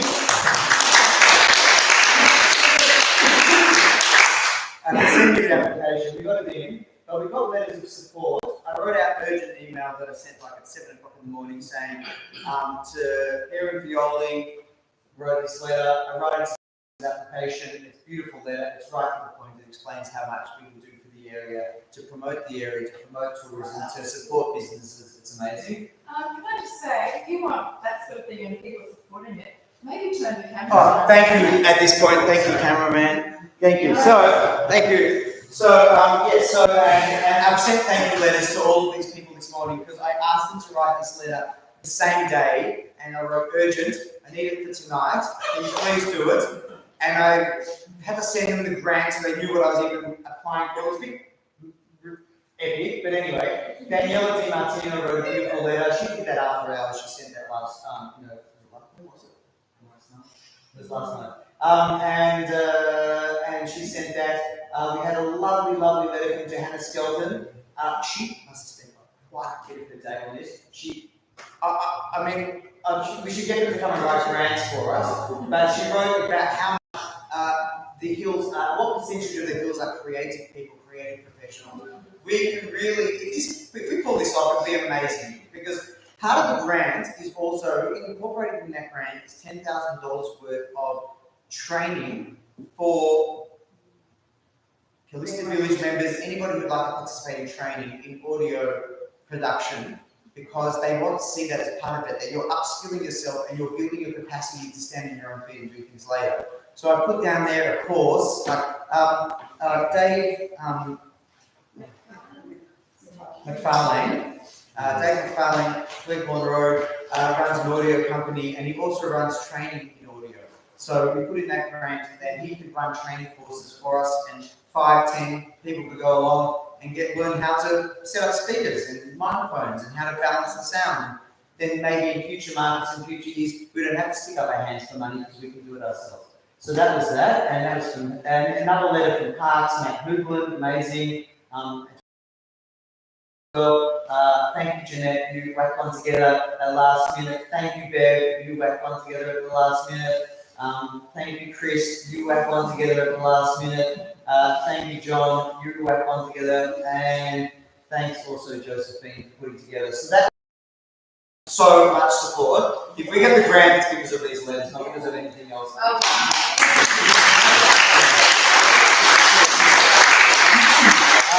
It would be amazing. Other things that we're going forward, in 3 days' time is a Bendigo Bank sponsorship. At the end of April, they offer a sponsorship. It was going to be for live music at our festival. I'm going to have to change what the purpose of that sponsorship now to something else, like maybe traffic management at an event. We managed to secure a corporate sponsor. I guess I could announce it to support this idea of a Kallista Revival Festival. Now that sort of comes down to the strategy. The two main things we're working on at the moment is to try and get the market up and running, and the concept, the big overarching concept is to run an event that launches the market. So when people come to the market, they're not just coming to the market, but they're coming to a village-wide festival that would be an opportunity for the school to do what they would normally do, like a Kallista on the green. So there would be kids' activities and a stage down, if we get money, a stage down on the village green, fundraising for the school, fundraising for the scouts, etc., etc., etc. We, as part of the grant, I also put in a PA system for the parklet, so we could have on market days a busking stage at the parklet, and some young, the parklet is that little thing opposite the parklet on the main street. It's the opposite the general store. There's a little area there where you can sit and have a cover. So one idea is that you can have a busking, because we want to draw people at the events to the main street. We want everyone to benefit from it. Don't just want them at the market or just in the school. Bring them down, and grants, picnic ground as well can be part of this too, all of this too. So the Bendigo Bank sponsorship, I'll move on from that, but I think we'll basically that's going to be going towards helping the Kallista Revival Festival happen. And there's a date for that, which is really important. I don't know how negotiable it is. Okay. Kallista Market is always the first Saturday of the month, and we want to start the market this year, not next year. We won't get money until August, September, so we can't really do it before October. So the thought is to do the Kallista Revival Festival and the launch of the Kallista Market on October the 7th, the first Saturday of October. Pray to the weather gods, and I'm sorry if you're in Italy. And the reason we thought to do that is the next first Saturday of the month in November is a Cup Day weekend, not really a good weekend to try and do something village-wide festival. And then the next first weekend is December, getting very close to Christmas, and probably the market will run on those first Saturdays, as it always has. It's going to start and run. That's the idea. It's going to start and run. But for the purpose of a village-wide festival, not in December, not on Cup Day, do it in October. Maybe we vote on that. Does that sound good? Yeah. It won't be weather, it's a bit more unpredictable in October. It's a wet month. Yeah, I think 12. No, that's a great point. Weather's an issue. Weather's an issue. Jumping along, there's another grant where the business and traders are going to go for, and we're going to help voice business. Sorry about the timing, 8:30. There's not that much more on the agenda. We're going to sponsor, of course, the business and traders grant is open for trading associations. So maybe at this point we can jump around. Do you want to speak at all about that? I want to talk about, yes, thank you. We have formed a traders association, just a preliminary association of the state with Main Street traders. Obviously looking to expand and do things later on. We set it up quickly to apply for this grant, and just a few of the things we're looking to get out of the grant are things that actually we all think benefit the whole community. So we're talking about signage, because we think it's really important to get signage up to Kallista and get people up here. Beautification, we want to beautify Main Street and the whole of, Kallista, predominantly for the traders of Main Street issues. For ourselves personally, we want some marketing, website marketing training so we can promote ourselves. and potentially Christmas decorations in our main street. So yeah, everything that we're doing as traders is doing for the community because yeah, we really appreciate we love being in this list. You know, we're not here without you, we're not local traders without us. So yeah, and we really appreciate the Kallista Village Inc. auspices.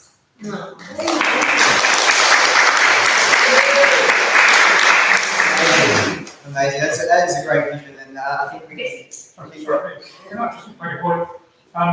I was used to be involved in the market at Monmouth, and there was a problem there between the traders and the market because the market would bring a coffee van in, and of course the coffee shops would lose that business. So it's really important that we form a relationship with you so that we work together.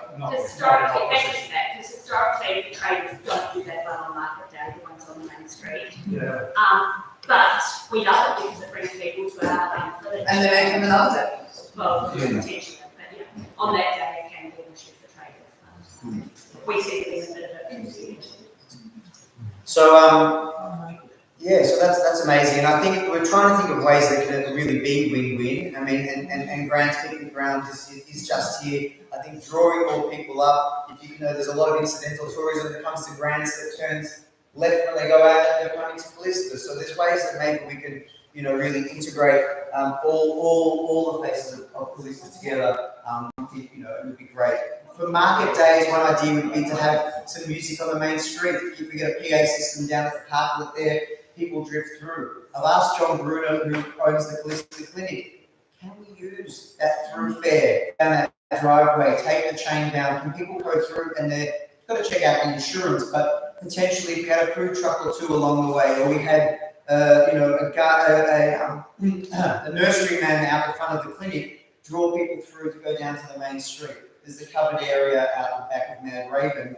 Any covered area in Kallista is gold, and so we have to talk with the owner there and with the traders there, whether we could set up at the market. You know, you could have vintage clothes. People could just come in the morning, set up their clothes racks, and just create an outdoor vintage clothes area. There's, I think there's demands for all sorts of things, and so the scope of the market could spread, and it doesn't have to be just on the green. And I know that brings around, I'm going to talk a bit about the market now because it brings about around, just briefly, it brings about this idea of a bit of change. The market needs to be sustainable in the long term.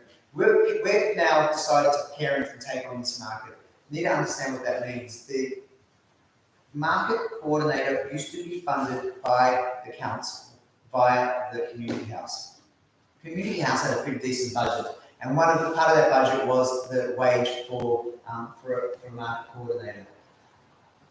All of this costs, if you want music, if you want a coordination, if you want a sound tech at the market, all these things start to add up. It's hard to make that money out of $30 stalls. The stalls at this market are very cheap. So we're going to have to try to develop a market business strategy, and I had to do some spreadsheets and balancing to think this through, because to even pitch it for a grant, you've got to show that you've got a sustainable concept. So how do you broaden the scope? Two ideas I wanted to pitch, and I'm pretty attached to them, so can't say no. The two ideas I wanted to pitch was, at the market, one idea is that there's a lot of people who have small batch things. They maybe made a handful of jams or granola, or they made a few things. They don't want to enter a storeholder agreement where they get a weighted marquee and they've got insurance and all those things. That's quite an undertaking to take a storeholder agreement on board and commit to multiple markets, etc., etc. One idea is a co-op stall, and us as a Kallista Village Township group at the market, we have volunteers running a co-op stall with the marquees that are here. Think of an 8x4 metre, it's like massive, with trestle tables inside, and you've got all local vendors with a little A4 plaque saying, "Hi, I'm Nikki and I made granola this week, and what are the ingredients and how much it sells for." And that vendor can do a bit of a cut with Kallista Village. We have to make it up. 90-10, 80-20, some of the money goes to the township group, some of the money, or most of the money goes to the person trying to sell it. And it encourages entrepreneurship. That's one concept. And that would generate some revenue at the market for the township group, as well as giving a platform for what used to take up a lot of space at the market. Was a lot of small batch stuff. Then that creates space for more homemade, handmade, and all of that. Another idea could be a brick and brack market as a separate part of the market. So when the market was initially started, it wasn't supposed to be for second-hand goods, and that can really dominate the market quite quickly. So maybe we find another area of the market that's nice for brick and brack, whether it's the kinder or the school or a car park, or, you know, have to think about it. Another idea for the market is a chai tent, and I've volunteered the youth subcommittee to run a chai tent at the market. It's really popular at St Andrews. You could generate a lot of income if you sold just chai and soup. It takes work. Have to think about if we've got the people and the energy to do it, but there could be, you know, even payments in there for people to run that. So that's just an idea. The idea of having the hall as a boutique space. Brenda, who ran the market, had this concept when she was going to restart the market that some people have really precious, nice things that they spend a lot of time making, and they don't want it out on the open on a wet weather day. And so if we turn the hall into like a boutique space, that was another idea where you have fine crafts inside here. I wanted to talk to Will, who's an artist locally, and see, you know, these walls could be adorned with artwork for sale, for example. So different business ideas for the market. I'll move on. Kallista Revival Festival concept we talked about. That's going to hopefully get funded and take off, and if it does, it would need a traffic management plan. You would need a parking management plan. If you're going to put 1,000 people into Kallista, where are you going to put their cars? It's a big organisation. It needs an event coordinator. As part of the quote for the Live Australia grant, I put an event coordinator down who does these sorts of things. Got a proper typed up quote for him for that. And if you could pull it off, it would be amazing. It would be an awesome fundraising opportunity for a lot of groups. Not just fundraising, promotion, and putting a polish on, I think, what is a beautiful, beautiful, shining gem of a community and a place. We don't, keep it in perspective, big sounds crazy and too much, but we're talking one day out of the year. So it's not, like, this is not going to be like that every day. And the same with the market. You think, oh, that sounds pretty busy. The whole hub of the market, that's one day a month. And if that means it keeps this place thriving and keeps, you know, things going, just keep it in perspective, because sometimes it's a bit of an anti-change thing. Just quarter to 9, keep going. And save the day, April 2025, this is going to turn 100. Roger, did you want to say anything more about environment stuff? I'm exhausted. That's been me for the last month or two. Sorry. Sure. My name's Roger. I will give it. I end up as convener of the environment subcommittee, so that's fine. So a little introduction around that area, just a little bit myself. I live on Kallista. I work in a professional capacity in environmental conservation works, ecological restoration. So I run a business in that. As Vicky has alluded to, there was some land care grant that was made available. Contacted Bill Nicol, friends who's like an absolute sort of legend of the local environmental movement. I've worked with Bill on many projects over the years as well. And so we met at the Crystal Bushland Reserve, noted out a few sort of details of what we'll be applying for. Before you knew it, there's a draft grant application done by Bill for the $20,000 process. Bill has also been in touch with Yarra Rangers Council, obviously has been in-kind support or letters of support from Parks Victoria and Crystal Village Inc. The Yarra Rangers Council have agreed that if the grant is successful, they'll also allocate $3,000 funding to the Glenmore roadside perch for additional weed control. I then had a subsequent meeting with one of the bushland management officers from Yarra Rangers Council and one of the environment team members, which will walk down Glenmore Road, bordering Kallista Bushland Reserve. And brief meeting there, a couple of phone calls, a little bit of a look around at what funding might be available towards the end of the financial year. That I got a call yesterday saying that an additional $5,500 has been allocated to environmental works along Glenmore Road. They're actually going to start this week or next week. It's just happening. So simple that so that's, lots of action happening in that sphere. Bill and I had a number of conversations about just general things about how we can coordinate plant species that might go back into the reserve. Just, I suppose some of that subcommittee sort of stuff has been happening. On top of that, Chris, you may not know this, but do you know what I'm? Yeah, okay, you do know. Okay, on top of it, good, I need to speak to you too. I need some, particulars. But on top of that, I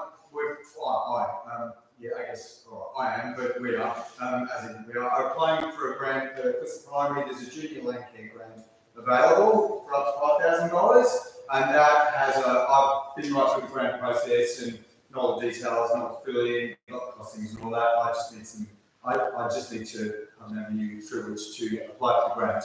Because not that thing at school anymore, but that's going to include environmental weed control works, educational, environmental education, replanting, a whole thing around the new basketball court area with a lot of environmental weeds, educating with the national And your park. children aren't even at school anymore. That's all right. Thank you. Yeah, but I'm a big kid. I'm down on those courts all the time. Yeah, that's fine. It's fine. So I'm working on that grant application, and I obviously need to talk to Chris, get some admin particulars there. That's due on the 12th. I think we stand a really good chance of getting that grant as well. Quickly speaking, Mickey, on that one, there'll be a letter of support from Kallista Village. We'll no doubt get a letter of support from Friends of Sugar Forest, and I'm sure we'll be able to Swiss Arts Victoria and arrange this very quickly for a letter of support. So that's going to be happening, and we'll touch base on that soon. The other little thing I just thought I'd mention, is going back on something Mickey was talking about with the Hills Recovery. I'm not sure if anyone's aware of the program that the other ranchers are running through their community programs, but they've got a whole concept around healing in our gardens. They've got a range of events. This is worth maybe noting as something we can link in with. So, for example, this Saturday at Kallista, myself and Annette, I can't remember Annette's the last name, I apologise. Sorry? Yo. Thank you. From Arthur Wilder Street Institute, who's an ecologist, a senior ecologist. I haven't got that right. We're running a workshop on, because a lot of people got impacted by the storm, getting insurance for their homes and going through all these sort of processes, but their gardens that they might have tended to for 20, 30, 50 years are destroyed, and there's no help and support. A big mountain ash comes down, lets the light in, the place is erupting in, a whole heap of weeds, how do they handle it? It's heavy hitting stuff. We're just going there as a bit of to have a really good gap and share some stories and experiences and advice on how to deal with these new monumental problems in their gardens. So sort of running a workshop there on Saturday at Kallista, but that's something that could happen very easily. There's a whole heap of other pickles and jams. There's a whole heap of different stuff going on there too. Nest box building for sugar gliders and all sorts of really cool stuff. So there's going to be other things happening in that space that we might be able to tap into too. So that's really, really cool. So some stuff happening there. Yeah. So I'm conscious of the time. Thank you very much.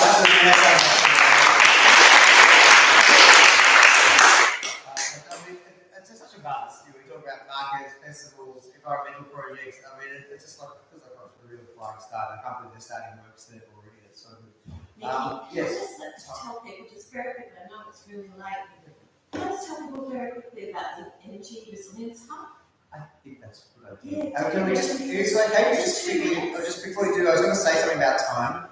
It's 10 to 9. We said the meeting would go from 7 till 9. Does anybody have to rush out the door because we've got that executive committee thing, which is like probably high up the agenda? Some people need to go. I'm going to go. You're going to go. I'm just wondering, should we? I want to talk about council programs. I'd like to talk about that. Should we? What do you think? You want to talk about it quickly? Just do it in 1 minute. I just happen to know that DEPA, so Department of Environment, Energy, Climate Action. Climate Action, yeah. Yeah, they approached us at our school with AusNet, and we're going to have a collaborative project between DEPA, AusNet, and the school with the VSBA supporting us. That's Victorian Schools Building Authority. So it's just been a matter of getting all the government departments to talk to each other to make Kallista Primary School what's called Community Energy Resilience Hub. And it's through the show where it arranges, it's in response to a big energy resilience storms report that was done, a little bit of nodding your head so you heard about it. And so they've looked at the buildings. It means our roof is also going to get totally redesigned and fixed, which is great. It's got a lot of leaks. I'm not much of a crier, but I have stood last year in that pool crying because the rain was pouring through like rain. About the 20th time, but 6 months. Anyway, it's happening, guys, and I really wanted to let you all know because it's exciting. It's a very practical investment into storm response for the community. And for example, the school will be covered in solar panels. So it means that people will have a place to go and charge phones, get some hot water. I don't know what else, but there will be energy there. So if all fails, there will be energy at the school. There's going to be one in Olinda and one in Mount Dandenong, one at Hillsville. Hillsville High School is also being used. So, yeah, just wanted to let you know, it's a really exciting investment in our community. Massive. Yeah, it's really Massive. great. Massive. It's So great. good going. And the people that are behind it, they really do care. Like being on meeting those people that are coming up with this project, they're really excited about it. So I thought it was great to share because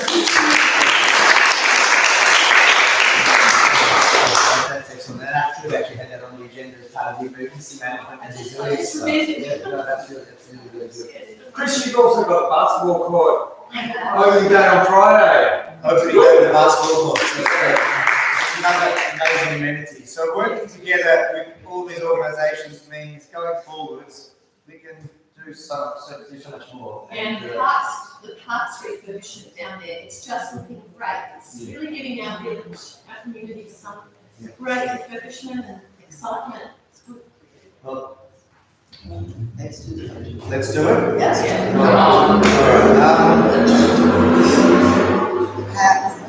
People mentioned that they might be interested in some executive committee roles. We're opening up now those vacant positions, which are for us. Happy to continue doing secretary. It is quite a bit of work and sort of got a lot happening. I'm happy to continue in that role. If other people had other ideas for what I could or should be doing. Do we need to nominate you again? No, we voted in. That was Thank you. Doing a great job. Thank you. You're doing a good job on minutes too. Thank you. And of course, I'm busy.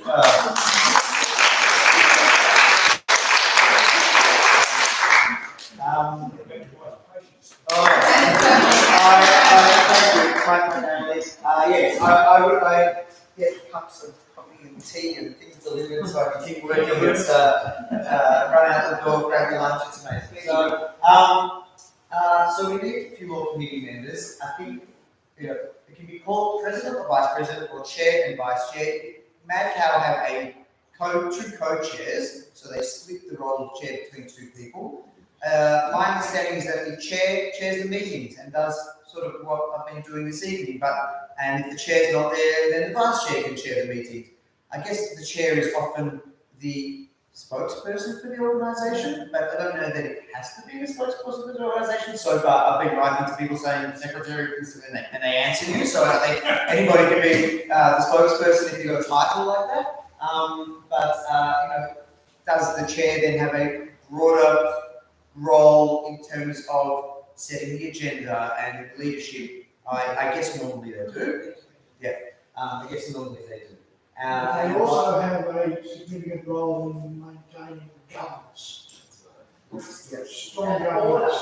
And accountability. Not so much order, that starts with like policing, but governance where the organisation operates the way it should not go off on tangents.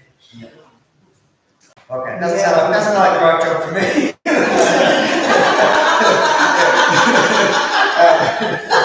Order and someone else in mind.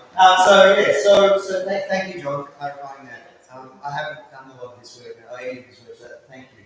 The treasurer, vice president would be similar, I imagine. The treasurer, anyone be the treasurer of an organisation? Bev, you are the treasurer at the moment. You are the treasurer right now, aren't you? Oh, yeah. And does that mean you are the one sitting down doing the bookkeeping? No, we have to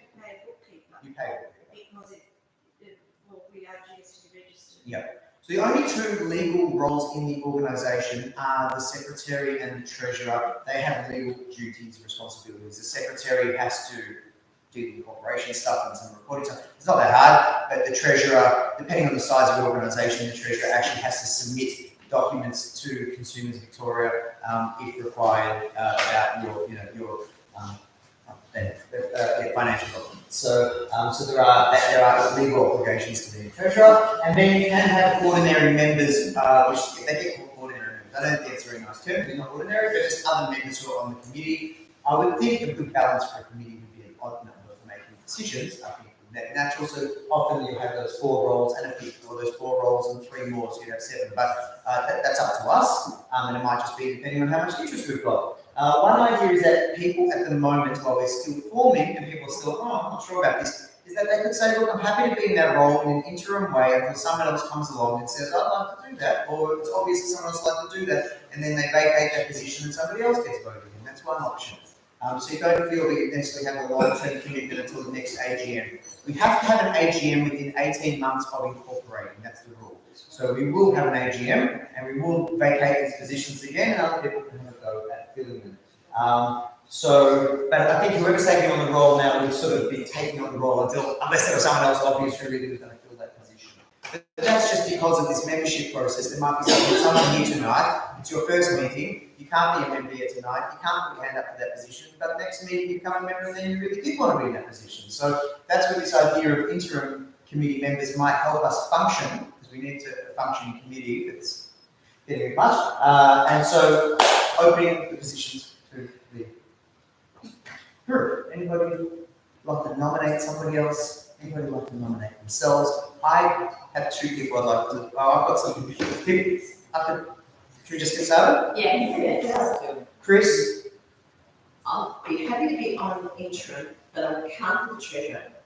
And I was kind of hoping I could go on just as an odd, Yeah, well, that's totally fine. That's absolutely fine. I don't mind sharing the chair, but if there are other people here who are better for that, then go for it.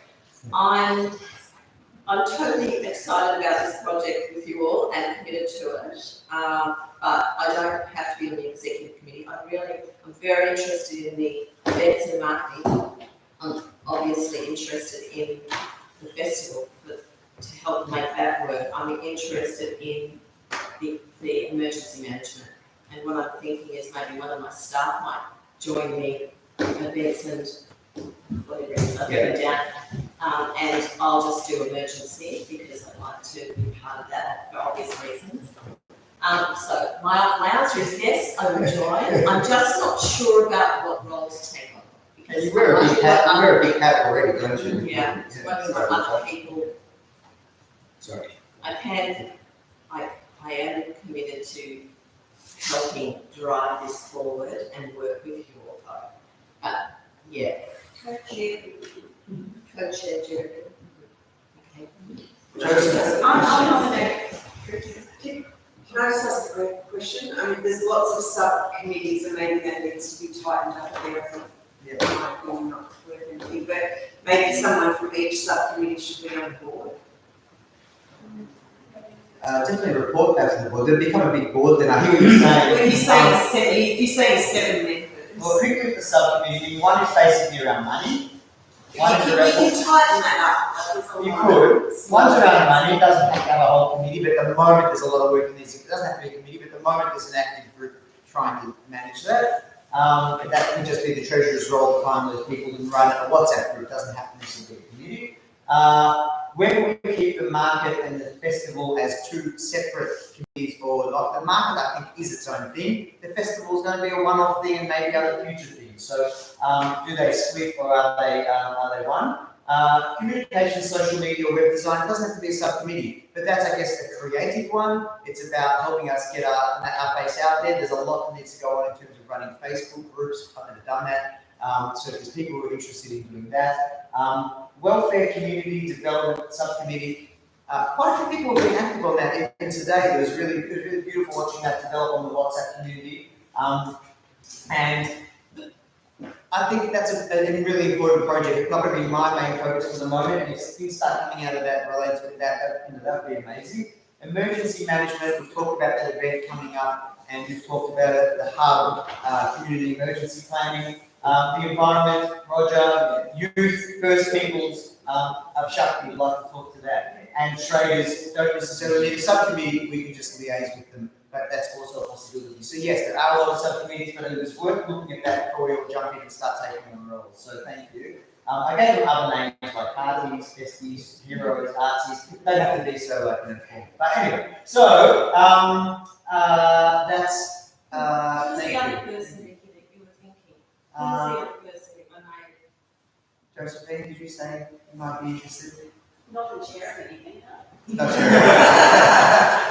Yeah. I would be happy to go on the committee. Very much like to. With what, sorry? With the committee? Yeah. Very much like, very much like to go on the committee. Yeah. Yeah. Yeah. That's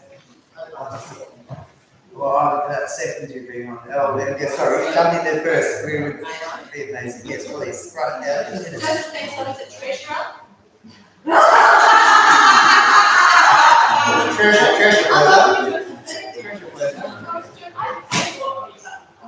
We can budget for a bookkeeper. Is anyone else like to nominate themselves? I mean, I would say so far, John, you've been an amazing support for me. We talk about governance and doing things right. I don't know if you have the intentions to take on a committee role. You do a lot for the hall and as a volunteer already. I've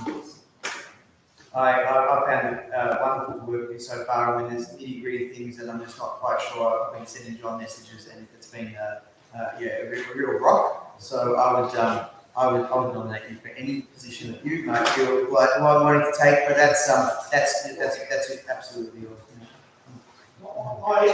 I indicate I'd be happy to go on committee and any role. Really? I would say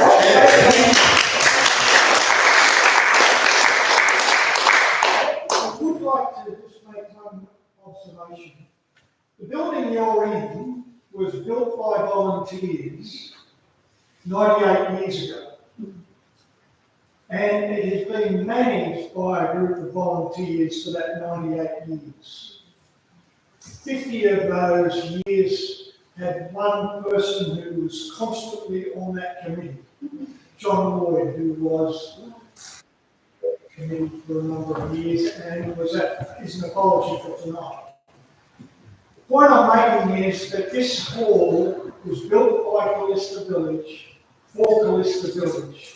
Even though it's owned by Deca, every bit of the maintenance of this hall for the last 98 years has been through volunteers raising money to make it work. And it's only here because of volunteers. And that's what the objective has to be, in my view, about how Kallista Village operates as well. In that same spirit of volunteerism to make a vibrancy in a community possible. Thank you.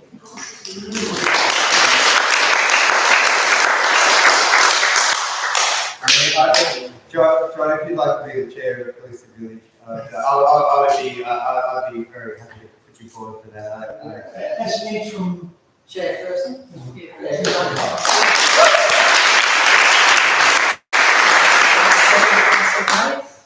Ben, you can, you're a member, you're on the membership register, they've seconded that, got that. I think they're in the Kallista. That's coming together very nicely.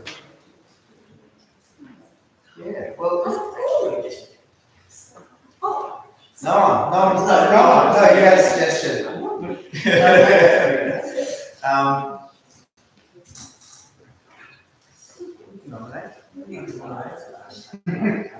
No one asked me in my ear saying Richard over here is really good at numbers. He's doing tutoring for our kids as in maths, and he's a whiz.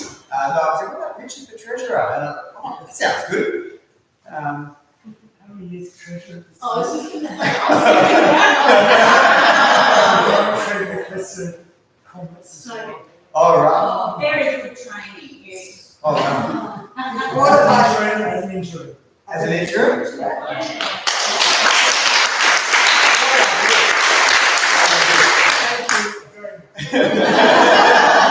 Now for that, Richard, just to accept that, we have to formally accept you as a member into the group. This is your second meeting. As the current members, we welcome you to as a member, and now we nominate you as the interim treasurer, and who seconds that?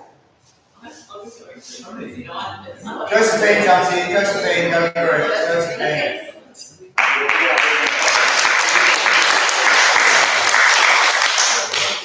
This is going a lot better than I thought. I wasn't sure how this was going to go. Is it worth having somebody from another generation as maybe not holding actual? Yeah. Well, as a point of order, in the model rules, a member can be for 15 years and over. There is a category called affiliate members, and I believe even younger people can be. You can define what an affiliate member is. But before I think we start involving youth in our organisation, I do think we should have a child safe policy. I think as a point of order we should, before we start involving, and I even hesitated with having come along to the meeting, but yeah, pretty safe enough, right? But they got their dad there. So, but I think in terms of point of order, I think we would have to have a child safe policy before we start having kids take on roles. But I think a youth subcommittee would be just magnificent.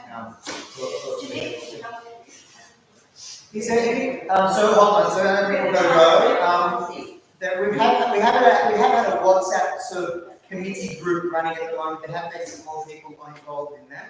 I don't want anybody missing out who might just need a little push. Just a quick anecdote. Indigenous community, Muti Julu, right underneath Ayers Rock. We were there for a beautiful evening one night of performances. And one of the things which really took away from that evening was that they had music performance and it was so innocent and so gorgeous. Everybody was standing around like this, and one kid would grab their friend and push him into the middle to do a little jig and do a little dance, and then they get all shy and embarrassed and then run back out again. And there's something a little bit about nominating somebody or giving somebody a little push. I think Josephine, you mentioned something like just a little push. So if there's think of anybody here that might just need a little bit of encouragement. It's not always the loudest ones necessarily that you want either. So if there's anybody that's any ideas. So for what roles at the moment, we've got chair, we've got secretary, interim, treasurer. Did anyone who's already been put forward like to be co-chair or vice chair, or anyone else like to get put forward? So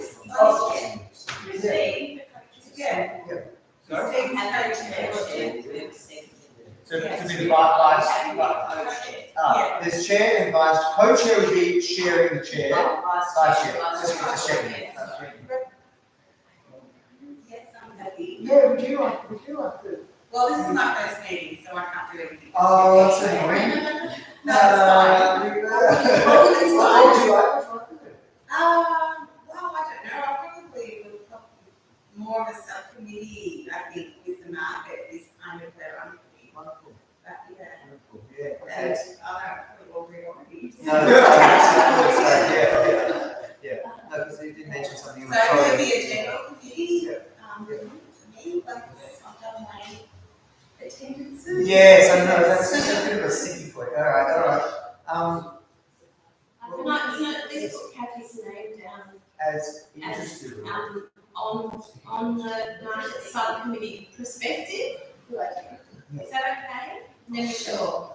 Yeah. It's such a shame.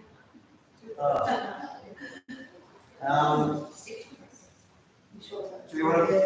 Yes. Sorry. I was going to say, similarly to my first meeting, but if you're looking for further ordinary executive committee members, that level. I don't want to Ordinary. I'm Amy. I emailed you the lawyer. Yeah. I love you all. I'm not from this kind of seems to be getting into legal advice, but I have worked as a lawyer, and before that, was a community development. So I spent many years on the Melbourne Ukulele Festival committee, organising that festival. So we're happy to organise really across all of the compliance issues, and we can support you in your role as secretary. But that's a next meeting, and then I can put that role on the list. Please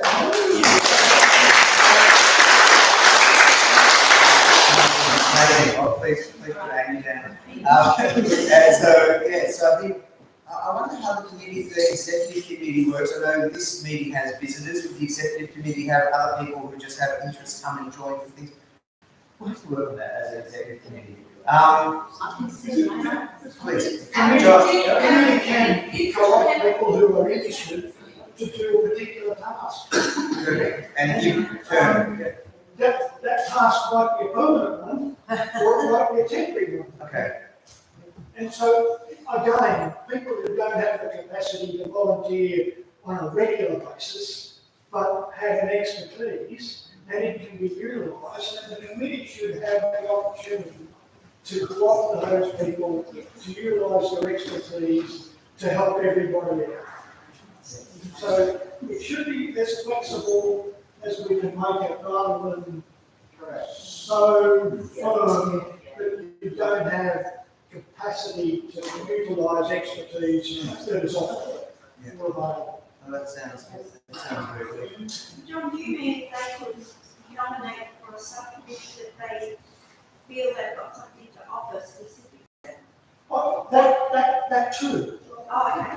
People who are filling out their membership forms are explaining what their expertise is and what subcommittees they might be interested in.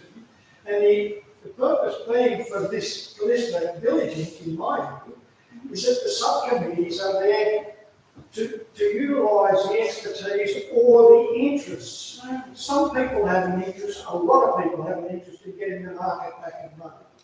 But a lot of people like you are more interested in the musical elements of Kallista and its future opportunities. And so we should be utilising those subcommittee expertise and that subcommittee interest rather than trying to have it all happen through just one place. And the leader of each one of those subcommittees can be a reporter to the village committee. John, I think you might have a neighbour. Meg, would you be glad to go to the committee?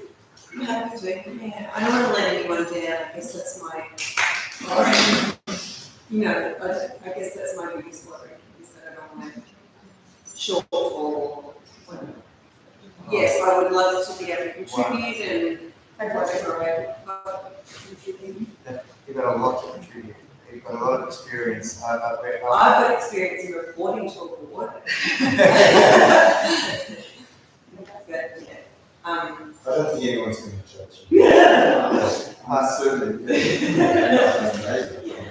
The Royal Avenue residents are dominating right now, but that's okay. We've got 1, 2, 3 from one street. No, that would be amazing. I'd love to. I'd love to nominate you to be able to do it. Wow. Wow. Anyone second that? I'll second that. Yes. Someone else? That's just been multiple meetings. What's your last name? Yates. Yates. And where am I putting you on the except on? Where am I putting you?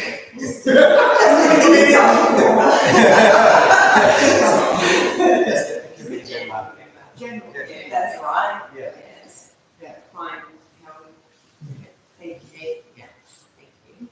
This is amazing. It's been such a journey in community building. It's just come along so quickly. I really encourage, I will send the thing about the WhatsApp group. In terms of people who have to go now, just quickly. So is anyone else? I'm sorry. Sorry. Did you guys say? Just to say, how many, do you have enough for ordinary members on the committee yet? Oh, Aaron. Jump on in. You're right. Jump on in, Aaron. Jump on in. Sorry, I'm happy to nominate myself. Oh,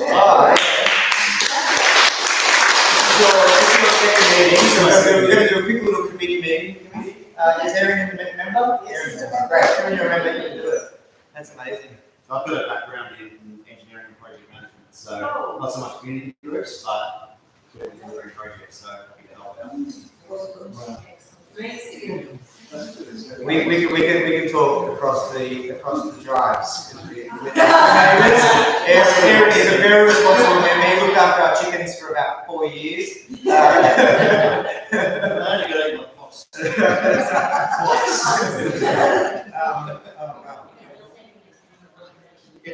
Let me just have the community members stand up for a second because I'm losing count here. Just stand up for a second. Oh, get all the community members go to the front, please. Is there anybody else?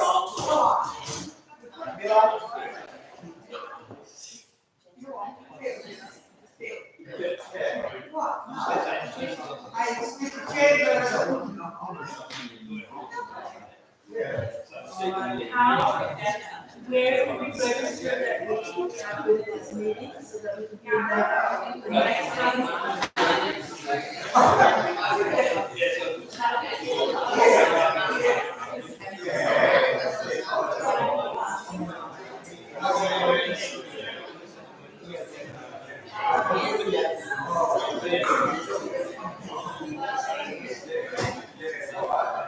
Now, in terms of subcommittees, are we going to get around to appointing subcommittee leaders, or are they just going to jump on WhatsApp? And in those WhatsApp groups, maybe people can do it?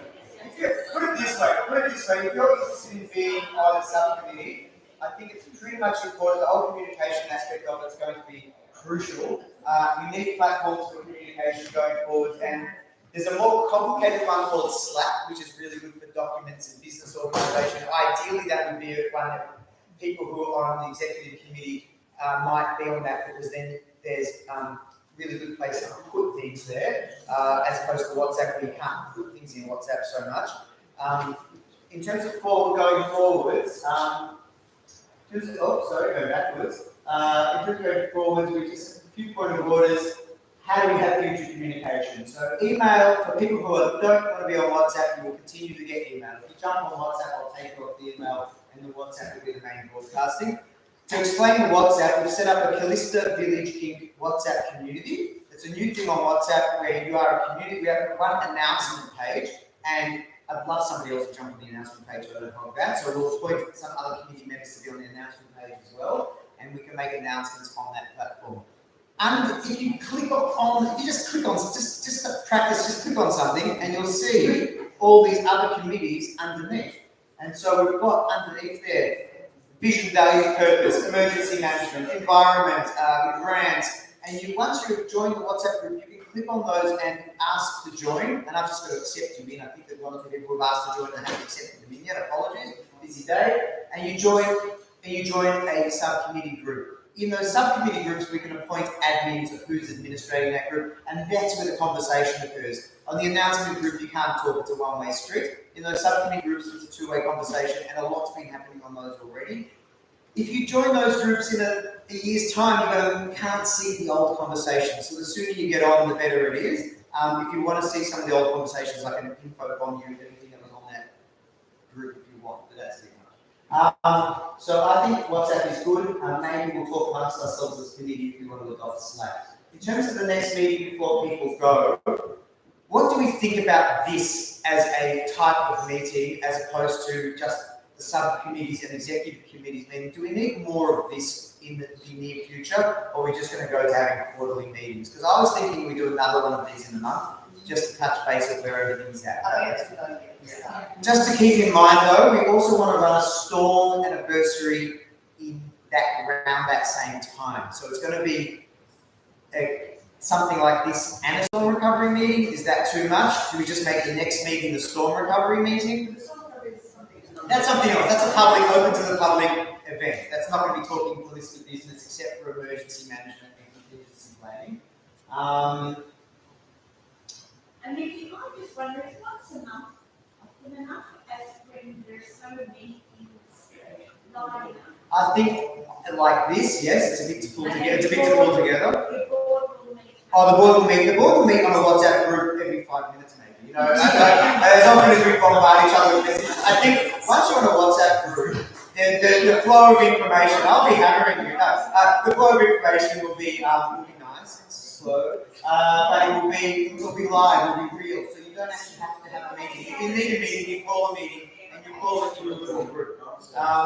In terms of, so I think the best way to get yourself onto the subcommittee is through that. Does anybody have a major problem with that platform of WhatsApp in terms of their ability to participate if they wanted to participate in the subcommittee? If that's a major problem, maybe come and talk to you and work out a way around it, but it's very functional.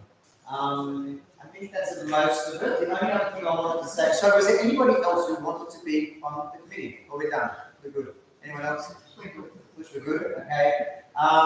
One other thing, there's a board over there. I highly encourage you. I'm saying it now because these things are happening in the next month. There's a board over there with a lot of information. Next Tuesday night, I've been asked to go as my GP hat on, not Kallista Village hat on. There's a men's health and wellbeing night on Tuesday the 2nd at the Teen Shed in Belgrade. It's for men only, sorry, ladies. And come along. There'll be light dinner provided, and I haven't worked out what we're talking about yet. But that will be about men's health and wellbeing. The council is running a lot of programs. One of them, the next one on the agenda is the child safe standards on the 16th of May. That one I think is in person in Lilydale. If you want to come along to that, you can jump and have a look at the board. There's a grant writing online workshop after we've written all our grants on the 24th of May. There's a fundraising for community group workshop on the 22nd of June. There's a change maker program. I'm going to put a plug in for this. I'm going to do this program, I think. This is a 10-part program. They expect you to attend all 10 sessions. Most of them are online, some of them are in person. I don't know the exact contents of the sessions, but it is for people who want to make a change in the community, who feel that they're like me, they don't even know what they're doing, and they want to learn how to do that. I'm going to go along to it. It's up there. There's an application form. It's basically like putting yourself forward. I've done it myself. You've got to put in the application form. They've extended the date. It was 2 days ago. They've extended it till May. I don't know what's on the flyer. This next one is super exciting and it's starting soon. And if you're interested in it, you better get your names down quick. We can put forwards. This is amazing. There's an emergency response training program with 6 courses. You don't have to go to all 6. You can say I'm interested in this, that, or the other. I'm going to read them out to you. It's going to be starting soon. It's run by the Shire. It's free. It's open to community organisations. And the concept behind it is they want community organisations to be upskilled in managing disasters. When shit hits the fan next time, we're actually able to respond as first responders to some degree, clean up the mess afterwards, help our neighbours, that sort of thing. The training involves, the first one is about disaster response. There's an explanation up there about the 6 C's. It's up there if you're interested. The one of them is going to be about getting a white card. Builders on a building site need a white card. It's about getting that. It's more about OH&S. There's another one which is in chainsaw skills. Level 1 chainsaw skills, 2-day workshop in how to use a chainsaw. Open to anybody. There's one on mental health first aid training. There's one on family violence risk. And there's another one run by the Red Cross on supporting the supporters. So for people who are doing this sort of work, don't burn yourself out, don't get yourself hurt, look after yourself. And I just think the council's doing amazing stuff. I really do. So Jeanette, please, if you could get some feedback, I think the council's doing amazing stuff. This is all happening like in the next month. It's amazing. It's incredible. Those 6 courses are sort of May through to like June, not going to run on holidays, that sort of thing. If we can have they don't want more than 5 of us at any one event, and we need to register soon. I haven't registered yet, but I'd be interested in some of them. If we go as an organisation along to some of these events, there will be a grant of $5,000 that we can apply for. I don't know if it's an automatic rubber stamp sort of grant, or if we have to put a pitch in, but we will do it. And we could apply for things that will help us in emergencies, whether they be a generator or 2, or wherever it. So next time somebody in the community says, I'm out of power, that's fine, we'll get one out of storage. Here's the generator, that's fine, we've got one, you don't have to go out and buy one. And a chainsaw potentially, so you don't have to stuff up yours doing community work. Who knows? That's just ideas. But that's the potential if we go along to that. So I'd like to go have a look at the board, and that's really exciting. Actually, we got through the whole agenda. Well done.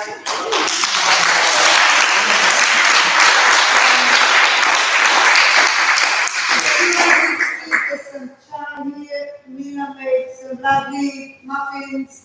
And I will acknowledge one more time, Mickey's putting hundreds of hours. It's all right. Plus, it is his birthday on Monday, so happy birthday.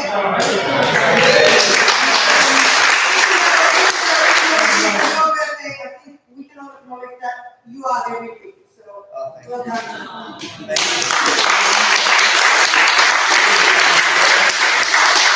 you. I'll take my day off, yeah? Not working. I'll take it off. I'll take it off. Thank you very much, everybody, for coming and sticking it out a bit extra. Stay around, schmoozing and idea generating discussions. If your name's not on the register, put on the register on the What an idea. So committee members committee members, we need a photo over here.